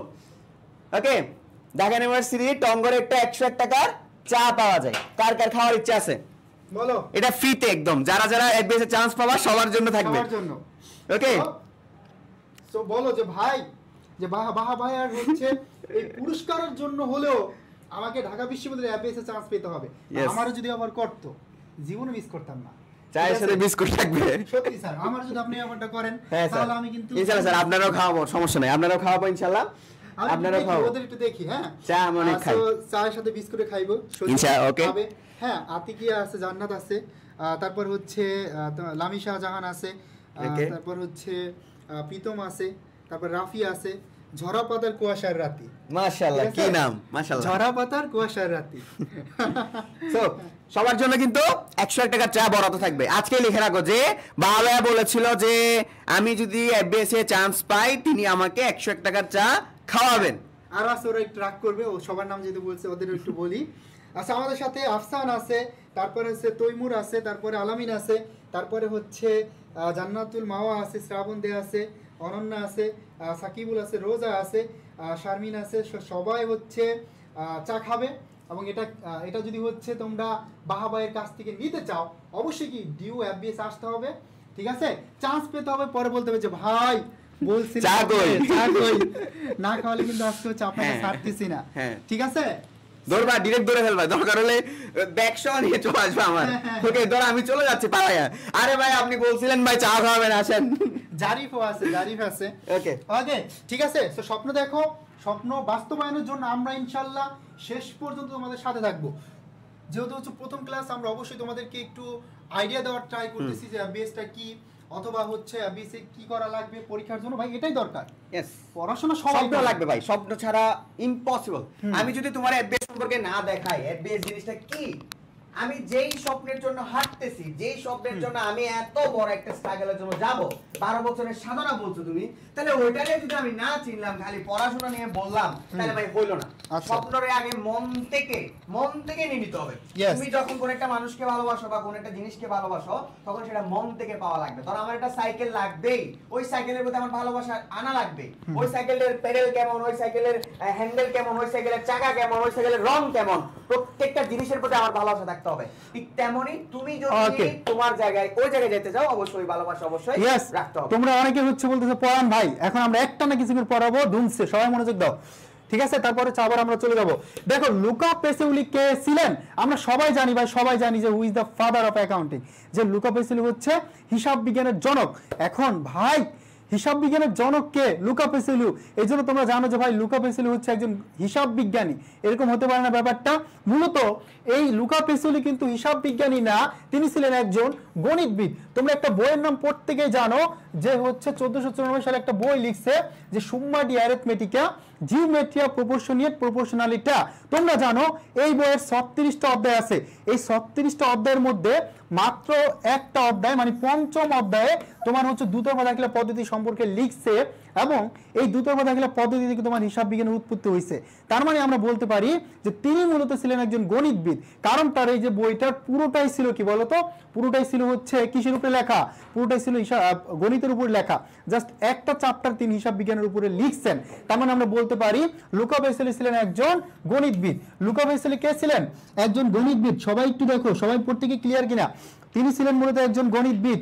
এই পয়েন্টগুলো দ্রুত নোট করে ফেলো। আরো কোশ্চেন আসতে পারে, লুকা পেসিউলির ফুল নাম কি? এটা দেখো, ফ্রা Luka বার্টোলোমিও D পেসিউলি, ফ্রা Luka বার্টোলোমিও D পেসিউলি, ফ্রা Luka বার্টোলোমিও D পেসিউলি, বার্টোলোমিও D পেসিউলি, এটা হচ্ছে মূলত তার ফুল নাম, ঠিক আছে?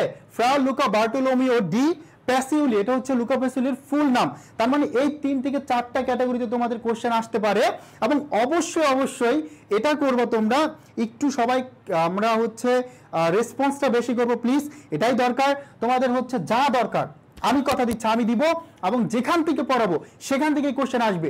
আগে আমাদের যা শুরু জার্নিটা, এই যে দেখো তোমাদের একটু দেখাচ্ছি, এটা হচ্ছে ঢাকা বিশ্ববিদ্যালয় এফবিএস এর হচ্ছে গেট। অর্থাৎ তোমার যাদের স্বপ্ন আছে যে আমরা এই এফবিএস এ পড়বো, ইনশাআল্লাহ ঢাকা আসলে এই গেট দিয়ে কি শুরুতে তোমরা প্রবেশ করবা, ঠিক আছে? সো আমি একটু রেসপন্সটা বেশি দেখতে চাই সবার, যারা ক্লাস করতেছি। শুধু করলেই হবে না, অবশ্যই কি করতে হবে, অবশ্যই ফ্রেন্ডদেরকে নিয়ে ক্লাস করতে হবে, সবাইকে জানাতে হবে। আমরা চলে আসি তারপরের পার্টটা। এই পার্টটা আমরা শিখবো হিসাব বিজ্ঞানের শাখা নিয়ে কথা বলবো। দেখো এখানে শর্টকাট টেকনিকটা আমরা শেখাবো, সেটা হচ্ছে হিসাব বিজ্ঞানের শাখা হচ্ছে মূলত 2টা, প্রধান শাখা হচ্ছে 2টা। অনেকে জানে যে হিসাব বিজ্ঞানের শাখা হচ্ছে 3টা। কয়টা? অনেকে জানে 3টা, বাট তুমি আজকে শিখে নাও হিসাব বিজ্ঞানের শাখা হচ্ছে 2টা। কয়টা? 2টা। একটা আর্থিক হিসাব বিজ্ঞান, আরেকটা হচ্ছে ব্যবস্থাপক হিসাব বিজ্ঞান।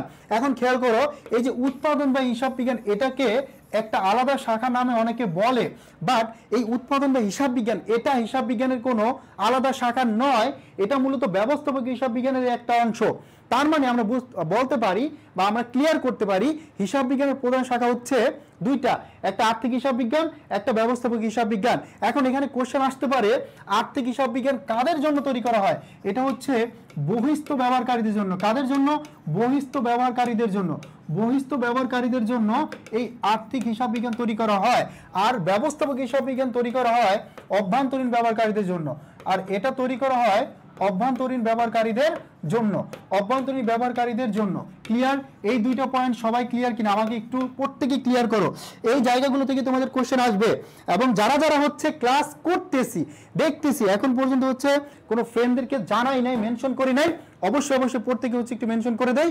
কারণ হচ্ছে এই যে টার্মটা ক্লিয়ার করতেছি, এই জায়গা থেকে তোমার কোশ্চেন আসছে প্রিভিয়াস ইয়ারে। তুমি কোশ্চেন ব্যাংক এখন সলভ করতে যাও, দেখবে যে এই পয়েন্টগুলো থেকে প্রতি বছর ঘুরে ফিরে কোশ্চেন আসছে। ক্লিয়ার? তার মানে অবশ্যই এই টার্মগুলো ক্লিয়ার না করলে তুমি কিন্তু প্রিভিয়াস ইয়ারের কোশ্চেন কনফিডেন্টলি সলভ করতে পারবে না। যেহেতু এই টার্ম থেকে কোশ্চেন আসবে, অবশ্যই বেসিকটা ক্লিয়ার করা উচিত তোমার, একদম A to Z। ঠিক আছে? সো এই পয়েন্টটুকু সবাই ক্লিয়ার কিনা? আমি কিন্তু এখানে প্রত্যেকটাই তোমাদের একদম ক্লিয়ারলি কমপ্লিট করে দিছি।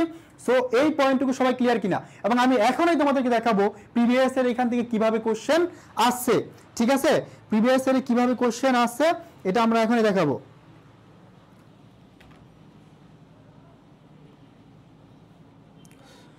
ওকে, সবাই বলছে ক্লিয়ার, থ্যাংক ইউ।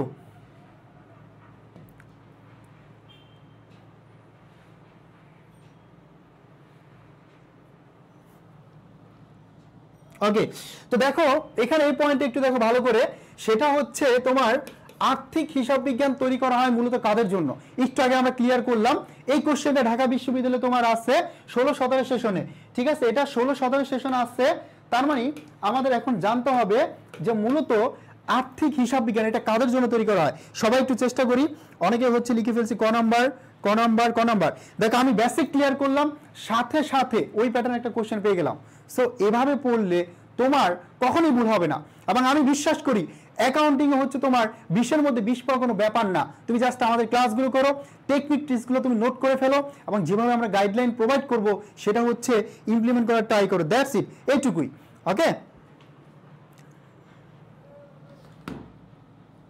ওকে, তার মানে এই আর্থিক হিসাব বিজ্ঞান তৈরি করা হয় বহিস্থ ব্যবহারকারীদের জন্য। কাদের জন্য? বহিস্থ ব্যবহারকারীদের জন্য। একটু আগে আমরা শিখলাম যে আর্থিক হিসাব বিজ্ঞান তৈরি করে বহিস্থ ব্যবহারকারীদের জন্য। এবং আরেকটা কোশ্চেন যদি আসে যে তোমার ভাইয়া তোমার যে হচ্ছে আরেকটা কি আর্থিক, আরেকটা হচ্ছে ব্যবস্থাপক হিসাব বিজ্ঞান, বা হচ্ছে আসতে পারে যে উৎপাদন বা হিসাব বিজ্ঞান। যদি এভাবে কোশ্চেন আসে ব্যবস্থাপক হিসাব বিজ্ঞান অথবা উৎপাদন হিসাব বিজ্ঞান, এটা তৈরি করা হয় কাদের জন্য? তাহলে হবে অভ্যন্তরীণ ব্যবহারকারীদের জন্য। এই দুটো পয়েন্ট সবাই ক্লিয়ার? ওকে, সো আমরা দেখতেছি সবার রেসপন্স অনেক ভালো। অ্যাডমিশন টাইম এটাই দরকার ভাই, তোমার হচ্ছে এনার্জেটিক থাকতে হবে, এবং এর জন্য তোমার যা দরকার ঠিক আছে সেটা আমরা তোমাদেরকে প্রোভাইড করব। যত মোটিভেশন বলো, পড়াশোনাটা ট্রিক্স টেকনিক বলো, সবগুলো হচ্ছে আমরা তোমাদেরকে প্রোভাইড করার ট্রাই করব। ওকে, দেখো এটা নিয়ে আমরা আলোচনা করছি। পাস মার্ক হচ্ছে শুধু ইংরেজিতে একটা কন্ডিশন আছে, এই কন্ডিশনটা ফিল আপ করতে পারলেই হবে তোমাদের ইনশাল্লাহ। ঠিক আছে? এবার দেখো আমরা চলে আসি লেনদেন, অর্থাৎ লেনদেন টাকা কি করবে?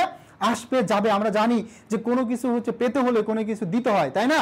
কোনো কিছু অর্জন করতে হলে কোনো কিছু কি করতে হয়? দিতে হয়। তা আমরা সরাসরি লেনদেনটা এখন আইডেন্টিফাই করা শিখে যাব। সেটা হচ্ছে এখানে কি আছে? এখানে আছে লেনদেন। তা আমরা লেনদেন যদি চিহ্নিত করতে চাই তাহলে এই যে একটা ঘটনা, এই ঘটনা থেকে আমাকে হচ্ছে বুঝতে হবে বা আইডেন্টিফাই করতে হবে যে এটা লেনদেন কি না। তোমার দরকার হচ্ছে কয়েকটা বৈশিষ্ট্য জানা। নাম্বার 1, এটা হচ্ছে এই যে নোট দেখতেছো না, নোট, এই যে টাকা দেখতেছো না, টাকা। হ্যাঁ, এই টাকা যখন তোমার কোনো ঘটনা অর্থের অঙ্ক দ্বারা তুমি পরিমাপ করতে পারবা তখন সেটা হয়ে যাবে লেনদেন। কোনো ঘটনা যখন তুমি এই যে টাকা বা যখন এই অর্থ দ্বারা তুমি কি করতে পারবা? অর্থ দ্বারা পরিমাপ করতে পারবা, তখন সেটা হয়ে যাবে লেনদেন। সবাই ক্লিয়ার? 1 নম্বর বৈশিষ্ট্যটা সবাই ক্লিয়ার? এবং এটাই সবচেয়ে ইম্পর্টেন্ট, এটাই সবচেয়ে ইম্পর্টেন্ট। ঠিক আছে? এটাই সবচেয়ে ইম্পর্টেন্ট। ক্লিয়ার? এটাই সবচেয়ে ইম্পর্টেন্ট এই পয়েন্টটা। তারপর দেখো আর্থিক অবস্থার পরিবর্তন। মনে করো 50,000 টাকা দিয়ে তুমি কি করছো? 50,000 টাকা দিয়ে তুমি একটা আসবাবপত্র কিনছো। কি কিনছো? আসবাবপত্র কিনছো। এখন এই আসবাবপত্র কিনতে হলে, আসবাবপত্র পেতে হলে তোমার কি করতে হবে? 50,000 টাকা দিয়ে দিতে হবে। তার মানে এখানে কি অর্থের অঙ্কে এখানে কি হয়েছে? আর্থিক অবস্থার পরিবর্তন হয়েছে, কারণ আমার প্রতিষ্ঠানে কি আসলো? আসবাবপত্র আসছে, এবং তার বিনিময়ে কি করছে? টাকা চলে গেছে। নাম্বার 3, এটা হচ্ছে কমপক্ষে 2টি পক্ষে জড়িত থাকবে। অবশ্যই এটার সাথে কি করবে? 2টা পক্ষ জড়িত থাকবে। কয়টা? 2টা। কয়টা পক্ষ জড়িত থাকবে? 2টা। কয়টা পক্ষ জড়িত থাকবে? 2টা। ঠিক আছে? তাহলে হচ্ছে সেটা লেনদেন হয়ে যাবে। ক্লিয়ার? এখনই তোমাদেরকে আমি আইডেন্টিফাই করতে দিব ভাইয়া পুরা এখান থেকে যে নিচের কোনটি লেনদেন নয়। এবং এই টাইপের কোশ্চেন কি প্রিভিয়াস ইয়ারে অনেকবার আসছে অনেক বিশ্ববিদ্যালয়ে। অবশ্যই তোমার এই বই এইভাবে বেসিক ক্লিয়ার করে তারপরে কি এমসিকিউ সলভিং এ চলে যেতে হবে। তো এখানে দেখো নিচের কোনটি লেনদেন নয়, ক্লিয়ার করে ফেলো। নিচের কোনটি লেনদেন নয় আইডেন্টিফাই করো দ্রুত। আমি হচ্ছে যেহেতু বেসিক ক্লিয়ার করে দিয়েছি, এটা তুমি জাস্ট সর্বোচ্চ 5 সেকেন্ড লাগবে আনসার করতে।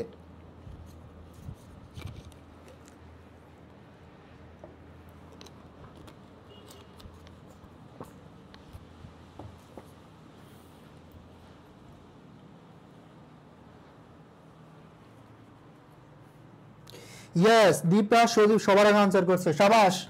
ঘ নম্বর আনসার করছে। এবার আমি একটু দেখবো জাস্ট তোমার কাজ কি, আইডেন্টিফাই করো যে কোনটা অর্থের অঙ্কে পরিমাপযোগ্য হয় নাই, কোনটা দ্বারা, এটা জাস্ট দেখতে হবে আর কিছুই না। ওকে, অনেকে বি নাম্বার আনসার করছে। দেখো আমরা একটু ব্যাখ্যা করি। নিচের কোনটা নয়, বাকিতে মাল ক্রয় করছে ভাই, এখানে অর্থ আবার কি আছে, সম্পর্ক আছে। তারপর দেখো দালান কোটার উপর 10% অবশ্যই, এখানেও টাকার দ্বারা পরিমাপ করা যায়। তারপর দেখো গত মাসের বেতন মানে বকেয়া বেতন, এটা বর্তমান মাসে প্রদান করছে, তার মানে এখানে কি অর্থ রিলেটেড। তার মানে এই তিনটার একটাও প্রত্যেকটাই কি লেনদেন। এখন লেনদেন নয় কোনটা, এই ঘ নাম্বারটা লেনদেন নয়। কেন ভাইয়া, যে গত বছরের তুলনায় এই বছর বিক্রি কি হচ্ছে 7,000 টাকা কম হয়েছে। তার মানে গত বছরের তুলনায় এই বছর বিক্রি হয়েছে 7,000 টাকা কম। ক্লিয়ার, গত বছরের তুলনায় এই বছর 7,000 টাকার বিক্রি কম হয়েছে। ওকে, সবাই ক্লিয়ারলি বুঝতে পারছি? ইয়েস ইয়েস, যারা হচ্ছে আমরা ঘ নাম্বারটা মানে 4 নাম্বারটা অথবা ডি নাম্বারটা আনসার করছি, all are correct and thank you so much.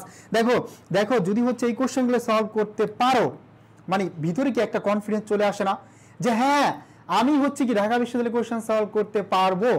ঠিক আছে, ওকে। তো অবশ্যই আমরা যতটুকু শিখবো ততটুকু যাতে অ্যাপ্লাই করতে পারি, ততটুকু থেকে যদি কোশ্চেন আসে তো আমরা যদি পারি, এটাই আমাদের এখন থেকে টার্গেট করতে হবে এবং অনুসারে পড়তে হবে। ঠিক আছে ভাই, আমারটা হয়েছে সবার আগে। রাফি বলছো, ওকে, রাফির জন্য কি এতগুলো ভালোবাসা এবং শুভকামনা রাফি। ওকে, সো বেস্ট অফ লাক। অবশ্যই হচ্ছে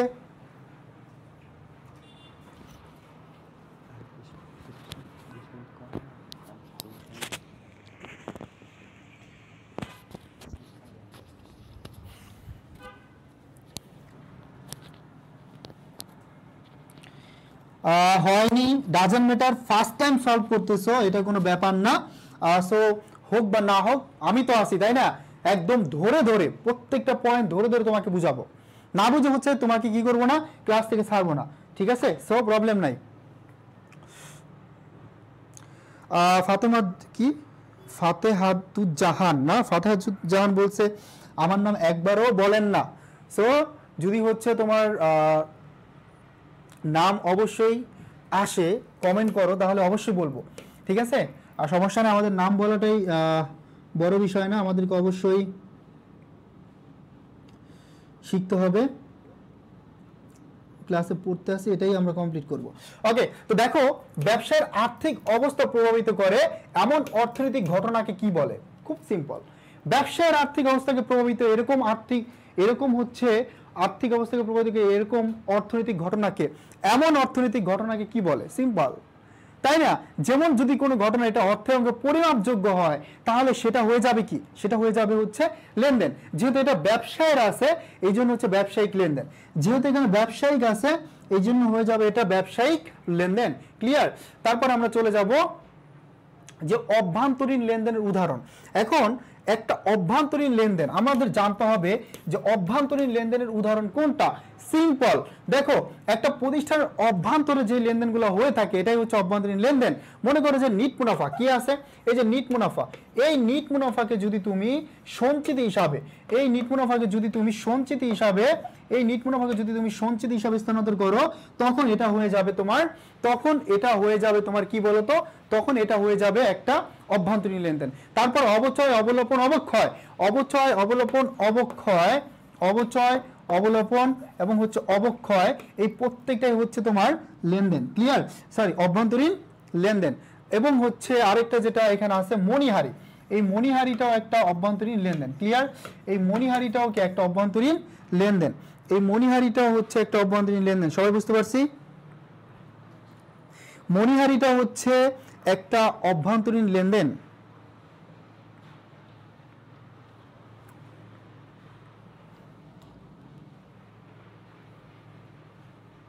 ওকে, এবার দেখো আমরা হচ্ছে তোমাদেরকে কিছু প্রফেশনাল ডিগ্রি দেখাবো। কি দেখাবো? প্রফেশনাল ডিগ্রি দেখাবো। তো নাম্বার 1 এখানে দেখো সিএ, একটা হচ্ছে সিএ এবং আরেকটা হচ্ছে সিএমএ, এই দুইটা হচ্ছে প্রফেশনাল ডিগ্রি, ঠিক আছে? সিএ এবং আরেকটা হচ্ছে সিএমএ, এই দুইটা হচ্ছে তোমাদের প্রফেশনাল ডিগ্রি। ক্লিয়ার? এই দুইটা হচ্ছে প্রফেশনাল ডিগ্রি। এখন ভালো করে খেয়াল করো, নাম্বার 1 সিএ ডিগ্রি যে প্রতিষ্ঠান প্রোভাইড করে তাকে কি বলে, বা সিএ ডিগ্রি যে গ্রহণ করে তাকে কি বলে?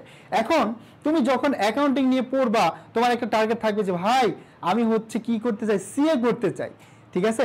এখন তুমি যখন সিএ করার পর তুমি যখন সিএ কমপ্লিট করে ফেলবা, তখন তোমাকে কি বলবে, তোমাকে তখন কি বলবে এটা আমাদের জানতে হবে না? তবে সিএ ডিগ্রি যে গ্রহণ করে তাকে কি বলা হয়? জাস্ট ট্রিক্স একটাই, প্রথমে একটা এ বসাই দিবা, এ সি এ, এবং সিএমএ ডিগ্রি যে গ্রহণ করে তাকে কি বলে, এই জন্য একটা ডিগ্রি বসাই দিবা এসিএমএ, ঠিক আছে? এসিএমএ, তার মানে সিএ ডিগ্রি যে গ্রহণ করে তাকে বলা হয়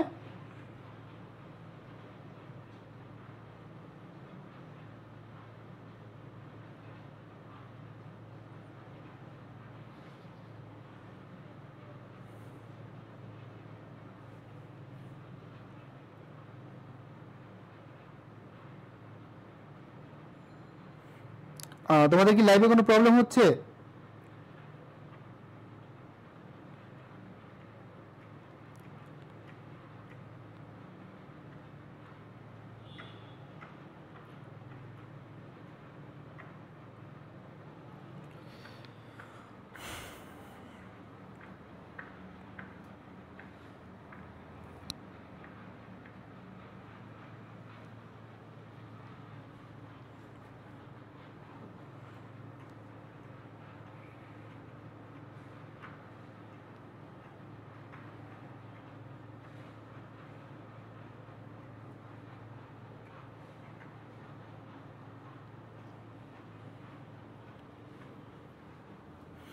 একটু ওয়েট করে, আমরা হচ্ছে এখন এই ব্যাক করতেছি।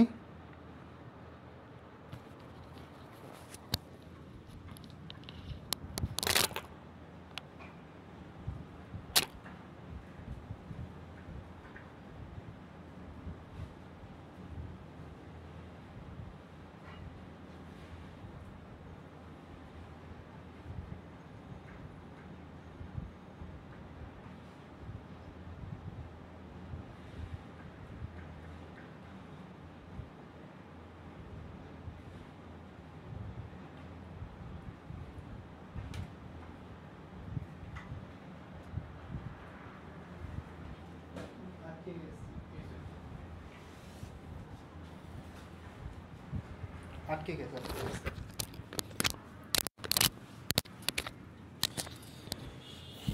এখনই হচ্ছে তোমার এই সমস্যাটি সলভ হয়ে যাবে।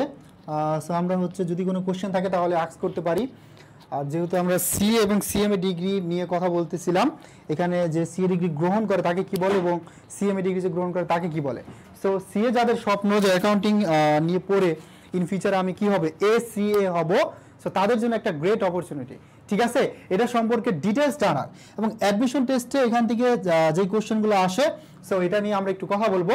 সেটা হচ্ছে দেখো, সিএ ডিগ্রি যে গ্রহণ করে তাকে বলা হয় এসিএ, অর্থাৎ এখানে ট্রিক্সটা হচ্ছে শুরুতে তুমি একটা এ বসাই দিবা।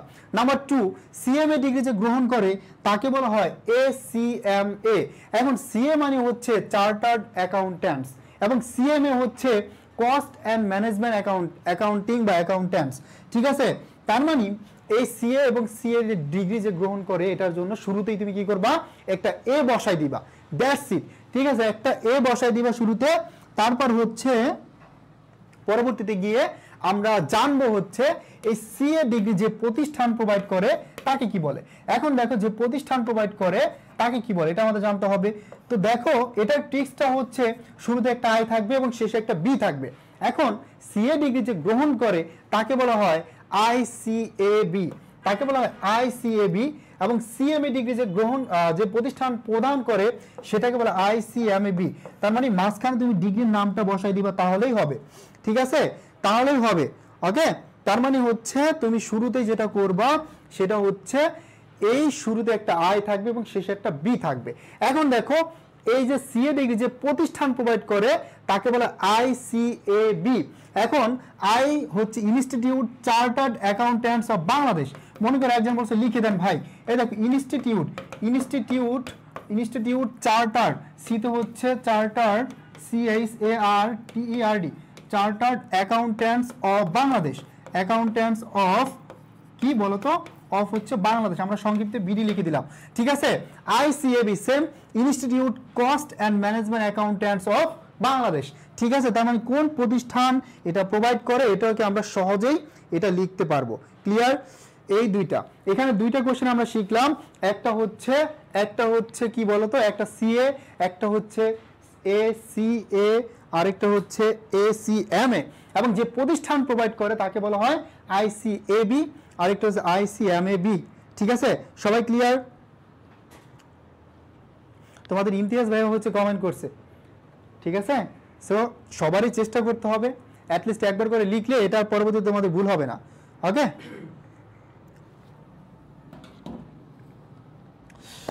ওকে, ক্লিয়ার, গ্রেট। সো দুইটা পয়েন্ট, গ্রহণ করে তাকে কি বলে, কোন প্রতিষ্ঠান প্রোভাইড করে, দুইটা, ঠিক আছে। যদি ফুল মিনিং গুলো আসে তাহলে আমরা কি পারবো। এরপর আমরা হচ্ছে তোমার সবচেয়ে গুরুত্বপূর্ণ যে ডিগ্রিগুলো এগুলাও একটু পরে হচ্ছে তোমাদের ডিটেলস আমরা ফুল মিনিং লিখে দিব এবং এগুলোর কাজ কি, এগুলার যে কনফিউশনগুলো আছে এগুলো আমরা ক্লিয়ার করে দিব। ওকে ওকে, তাহলে হচ্ছে 11 নম্বরে দেখো আমরা এখন একটা কোশ্চেন সলভ করে ফেলি। এই যে সিএ যা পড়ালাম সেখান থেকে কিন্তু কোশ্চেন আসছে। এই যে সিএ ডিগ্রি যে গ্রহণ করে তাকে কি বলে, জাস্ট 1 সেকেন্ড, তোমার হচ্ছে শুরুতে একটা এ বসাবা, আর কিছু লাগবে না, শুরুতে একটা এ বসালে কি ডিগ্রিটা হয়ে যাচ্ছে, যে গ্রহণ করে তাকে কি। তুমি যখন সিএ কমপ্লিট করে ফেলবা তখন তোমাকে মানুষ কি বলবে, যে এসিএ, ঠিক আছে। যেমন এসিএ সজীব সাহেব, ঠিক আছে। ওকে ওকে, সো এইটুকু প্রত্যেকে ক্লিয়ার? কোশ্চেন আসলে পারবো আমরা, পারবো তো? সবাই ক্লিয়ার?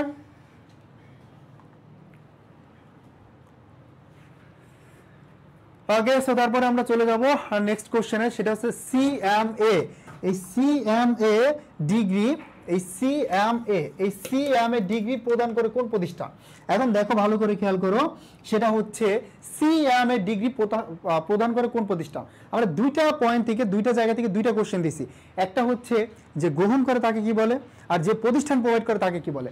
এখন দেখো সিএমএ ডিগ্রি যে প্রতিষ্ঠানটা প্রোভাইড করে সেটা হচ্ছে আইসিএবি, সেটা কি বলতো, সেটা হচ্ছে আইসিএবি, তাই না।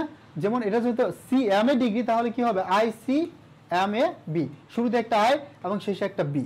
যেহেতু কনসেপ্ট ক্লিয়ার, তোমাদের এখানে ডিটেলস আমার মনে হয় না বোঝানোর প্রয়োজন আছে, ঠিক আছে। ওকে ওকে, সো সবার রেসপন্স দেখে অনেক বেশি ভালো লাগা কাজ করতেছে। আর সেটা হচ্ছে প্রত্যেকে যদি চেষ্টা করো, অ্যাটলিস্ট প্রত্যেকে যদি একবার করে চেষ্টা করো, এই জিনিসটা অনেক বেশি ইন্সপায়ার করে যে না আমার শিক্ষার্থীরা বুঝতেছে, তারা বুঝে বুঝে কি করতেছে, আনসার করতেছে। কিন্তু এখানে যারা যারা আছে এখন অনেকে কি করে লাইভটিকে শেয়ারও করে নাই, ফ্রেন্ডদেরকে জানাই নাই। সো কমার্সের স্টুডেন্ট, আমরা জানি কমার্সের লাভ মানেই হচ্ছে কি ভালোবাসা, বাট কমার্সের ভাষায় লাভ কি জানো, কমার্সের ভাষায় লাভ হচ্ছে কি বলতো, লাভ হচ্ছে মুনাফা। মানে আমরা হচ্ছে সবসময় মুনাফার চিন্তা ভাবনা করি, ঠিক আছে।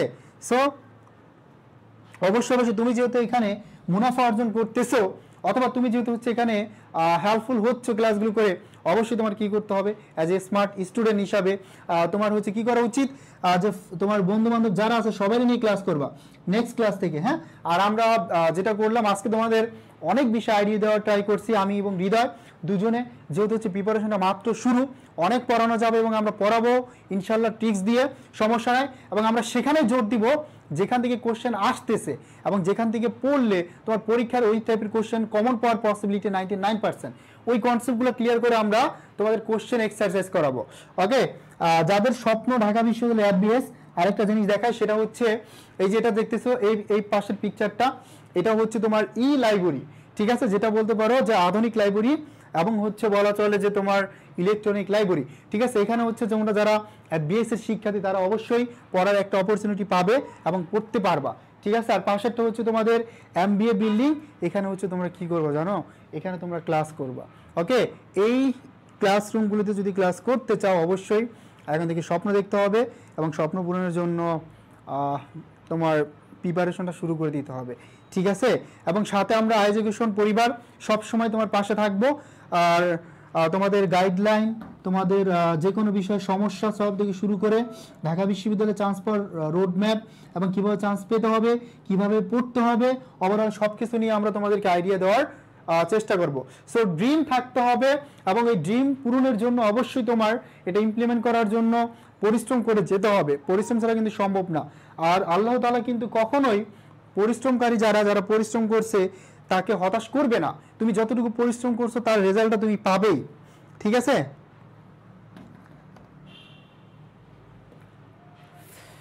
ওকে, এবার দেখো আমরা দুইটা অর্গানাইজেশন নিয়ে একটু কথা বলবো।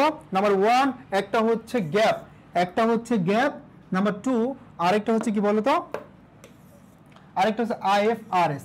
এখন গ্যাপটা ইম্পর্টেন্ট, গ্যাপটা হচ্ছে জেনারেলি অ্যাকাউন্টিং অ্যাকসেপ্টেড প্রিন্সিপাল, তাই না? এটা আমরা প্রত্যেকে মোটামুটি জানি, জেনারেলি অ্যাকসেপ্টেড অ্যাকাউন্টিং প্রিন্সিপাল, তাই তো? অ্যাকাউন্টিং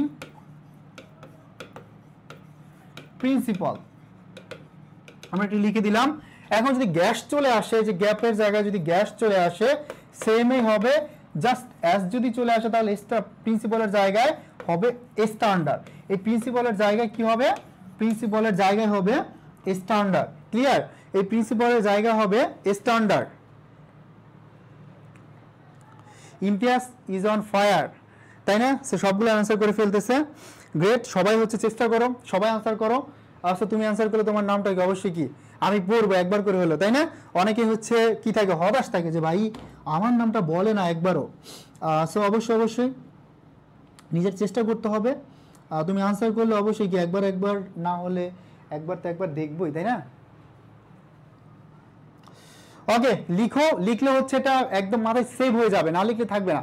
তো দেখো পরেরটা হচ্ছে IFRS, এটা হচ্ছে international financial reporting standard. Already অনেকে কমেন্টে লিখছো। তো IFRS হচ্ছে ইন্টারন্যাশনাল ফাইন্যান্সিয়াল রিপোর্টিং স্ট্যান্ডার্ড, আসতে পারে BFRS, ক্লিয়ার? এটা হচ্ছে Bangladesh financial reporting standard. BFRS এটা হচ্ছে Bangladesh financial reporting standard, clear? এখন দেখো যদি আসে আর্থিক বিবরণীকে সর্বজন স্বীকৃত করার জন্য ব্যবহৃত মান বা নীতিমালা কোনটি, তাহলে হবে IFRS। প্রথম প্রায়োরিটি দিতে হবে IFRS কে, রাইট? নাম্বার 2, এই IFRS কে তুমি প্রায়োরিটি দিবা। যদি অপশন IFRS না থাকে তখন দেখাবে হচ্ছে BFRS।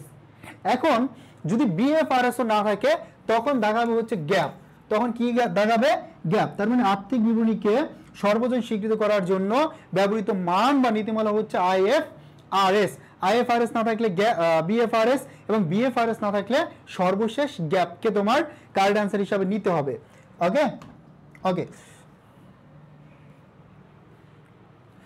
ওকে আমরা একটু পড়াবো তোমাদেরকে হিসাবটা ক্লিয়ার করব। এখন আমি যেই যতটুকু পয়েন্ট পড়াবো সবচেয়ে ইম্পর্টেন্ট পার্ট, ক্রুশাল পার্ট হচ্ছে এটা। লাস্ট 2019 সেশনে এখান থেকে কোশ্চেন আসছে, 2021 সেশনে কোশ্চেন আসছে। মানে বলা চলে হিসাব বিজ্ঞানের সবচেয়ে সহজ জায়গা হচ্ছে এইটুকু, আর এইটুকু থেকে তোমার কোশ্চেন আসবে, এইটুকু থেকে কি তোমার কোশ্চেন আসবে। তো দেখো শুরুতে আমরা জানি যে হিসাব হচ্ছে 5 প্রকার। কত প্রকার? হিসাব হচ্ছে 5 প্রকার। কত প্রকার? 5 প্রকার, তাই না? হিসাব হচ্ছে 5 প্রকার। আমরা এটা জানি সম্পদ দায়, মালিকানা সত্ত্বা, আয় এবং ব্যয়।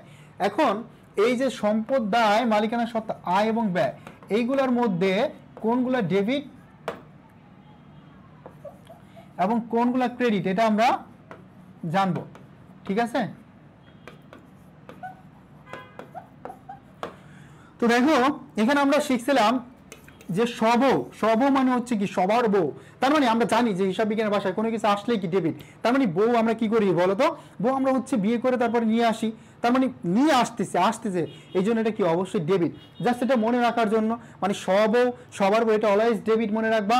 শত হচ্ছে কি সম্পদ, বত হচ্ছে ব্যয়, শত সম্পদ বত ব্যয় এবং রস্যতে হচ্ছে উত্তোলন। তার মানে সম্পদ ব্যয় উত্তোলন এই তিনটা অলওয়েজ ডেবিট, এই তিনটা অলওয়েজ ডেবিট। তার মানে সম্পদ ব্যয়, উত্তোলন, এই তিনটা অলওয়েজ ডেবিট। এই তিনটা অলওয়েজ ডেবিট। যদি বৃদ্ধি পায় তাহলে ডেবিট, এবং যদি হ্রাস পায়, যদি বৃদ্ধি পায় তাহলে ডেবিট, আর যদি হ্রাস পায় তাহলে হয়ে যাবে ক্রেডিট। এই তিনটা যদি বৃদ্ধি পায় তাহলে ডেবিট, আর যদি হ্রাস পায় তাহলে হয়ে যাবে ক্রেডিট। ক্লিয়ার? এখন চলে আসো আদম। এখন চলে আসো কোথায়? আদমে। এখন আদম, আদম এটা হচ্ছে অলওয়েজ ক্রেডিট। এই তিনটা হচ্ছে অলওয়েজ ক্রেডিট। তার মানে আদম হচ্ছে আয়, দায়, মালিকানা সত্ত্ব অথবা মূলধন। তার মানে এই তিনটা অলওয়েজ ক্রেডিট। এই তিনটা অলওয়েজ ক্রেডিট। তার মানে যদি তোমার হচ্ছে ভাইয়া পুরা এই যদি হচ্ছে আয়, দায়, মালিকানা সত্ত্ব যদি আসে নিচের কোন সেট সাধারণত ক্রেডিট যে প্রকাশ করে, তাহলে হবে হচ্ছে আয়, দায় এবং মালিকানা সত্ত্ব। আয়, দায় এবং মালিকানা সত্ত্ব এই তিনটা অলওয়েজ ক্রেডিট। যদি বাড়ে, এই তিনটা যদি বাড়ে তাহলে ডেবিট, যদি কমে যায় তাহলে কি? তাহলে কি? ক্রেডিট। ঠিক আছে? যেহেতু হচ্ছে সরি এই তিনটার স্বাভাবিক জের যেহেতু হচ্ছে তোমার ক্রেডিট, এই তিনটা স্বাভাবিক জের যেহেতু ক্রেডিট, তার মানে বৃদ্ধি যদি পায় তাহলে ক্রেডিট। যদি এই তিনটা কমে যায় আয়, দায় এবং মালিকানা সত্ত্ব তাহলে হয়ে যাবে ডেবিট। ক্লিয়ার? এখান থেকে কোশ্চেন আসবে নিচের কোন সেট সাধারণত ডেবিট উদ্বৃত্ত প্রকাশ করে? যদি কোশ্চেন আসে নিচের কোন সেট সাধারণত ক্রেডিট উদ্বৃত্ত প্রকাশ করে, আমরা প্রত্যেকেই পারবো কিনা বলো তো? সবাই পারবো কিনা? এখন দেখো এখানে এই যে কোশ্চেন চলে আসছে সকল প্রকার বিপরীত হিসাব, এটা আমরা নেক্সট ক্লাসে দেখাবো তোমাদের বিপরীত হিসাবগুলো। আমরা কয়েকটা কোশ্চেন এক্সারসাইজ করি এখান থেকে। সেটা হচ্ছে দেখো প্রিভিয়াস ইয়ারে কিন্তু এই কোশ্চেনটা অনেকবার আসছে। তো আমরা দেখি ডিউ তোমার হচ্ছে 20-21 আসছে, হ্যাঁ, তারপর 21-22 আসছে, মানে এখান থেকে আরো অনেকবার আসছে। যদি আমরা 20-এর নিচে চলে যাই, খুবই ইম্পর্টেন্ট একটা কোশ্চেন। বউ আনলে যেহেতু বাড়ে তাই কি ডেবিট? হ্যাঁ, বউ আনলে কি হয়? পরিবারের একজন মেম্বার বৃদ্ধি পেয়ে যায়, তাই না? বেড়ে যায়, এই জন্য এটা কি হবে? ডেবিট হবে। তার মানে সাধারণত নিচের কোন হিসাবের সেট ডেবিট উদ্বৃত্ত থাকে? ক্লিয়ার? তো আমরা আইডেন্টিফাই করতে পারবো? পারবো। দেখো এই যে সম্পদ, মালিকের উত্তোলন, খরচ অথবা ব্যয়, এই তিনটা অলওয়েজ ডেবিট উদ্বৃত্ত, ডেবিট জের ডেবিট, এবং এটা অলওয়েজ কি করে? ডেবিট জেরই প্রকাশ করে। ঠিক আছে? এটা সব সময় যেহেতু ডেবিট, এগুলো যদি বাড়ে তাহলে ডেবিট, যদি কমে যায় তাহলে ক্রেডিট। ঠিক আছে ভাইয়া পুরা? ওকে, তাহলে হচ্ছে আমরা আজকে এখানেই হচ্ছে ক্লাসটি শেষ করব ইনশাল্লাহ। নেক্সট ক্লাসে আমরা আরো চমৎকার একটা টপিক নিয়ে আসব, এবং এই টপিকের আরো অনেক বাকি আছে। আজকে যদি হচ্ছে আমরা তোমাদের ঢাকা বিশ্ববিদ্যালয় সম্পর্কে কোশ্চেন প্যাটার্ন থেকে শুরু করে মোটামুটি এফবিএস কি কেন পড়তে হবে এইসব বিষয় নিয়ে কথা বলছি। তার মানে তারপর আমরা মোটামুটি চেষ্টা করছি অনেক পড়ার, তাই না? সো আমরা যা পড়ছি, যতটুকু পড়ালাম, প্রত্যেকে হচ্ছে এগুলো নোট করে ফেলবা। নাম্বার 1 কাজ নোট করে ফেলবা, এবং বাসায় বসে বসে এই চ্যাপ্টার থেকে কোশ্চেন প্র্যাকটিস করবা। ঠিক আছে? ব্যবসার হিসাবের মালিকানা সত্ত্ব কি? দেখো মালিকানা সত্ত্ব যেটা, যে ব্যবসার মোট যে সম্পদ আছে, এই সম্পদের উপর মালিকের যতটুকু দাবি, মালিক যতটুকু নিচে দাবি করতে পারে, এটাই হচ্ছে মালিকানা সত্ত্ব। ঠিক আছে? আমরা পিডিএফ তোমাদেরকে দিয়ে দিব। সো গ্রুপে এডুকেশন অফিসিয়াল গ্রুপে হচ্ছে পিডিএফ আপলোড করে দিব, সেখান থেকে পাবে। নিজেরা চেষ্টা করো।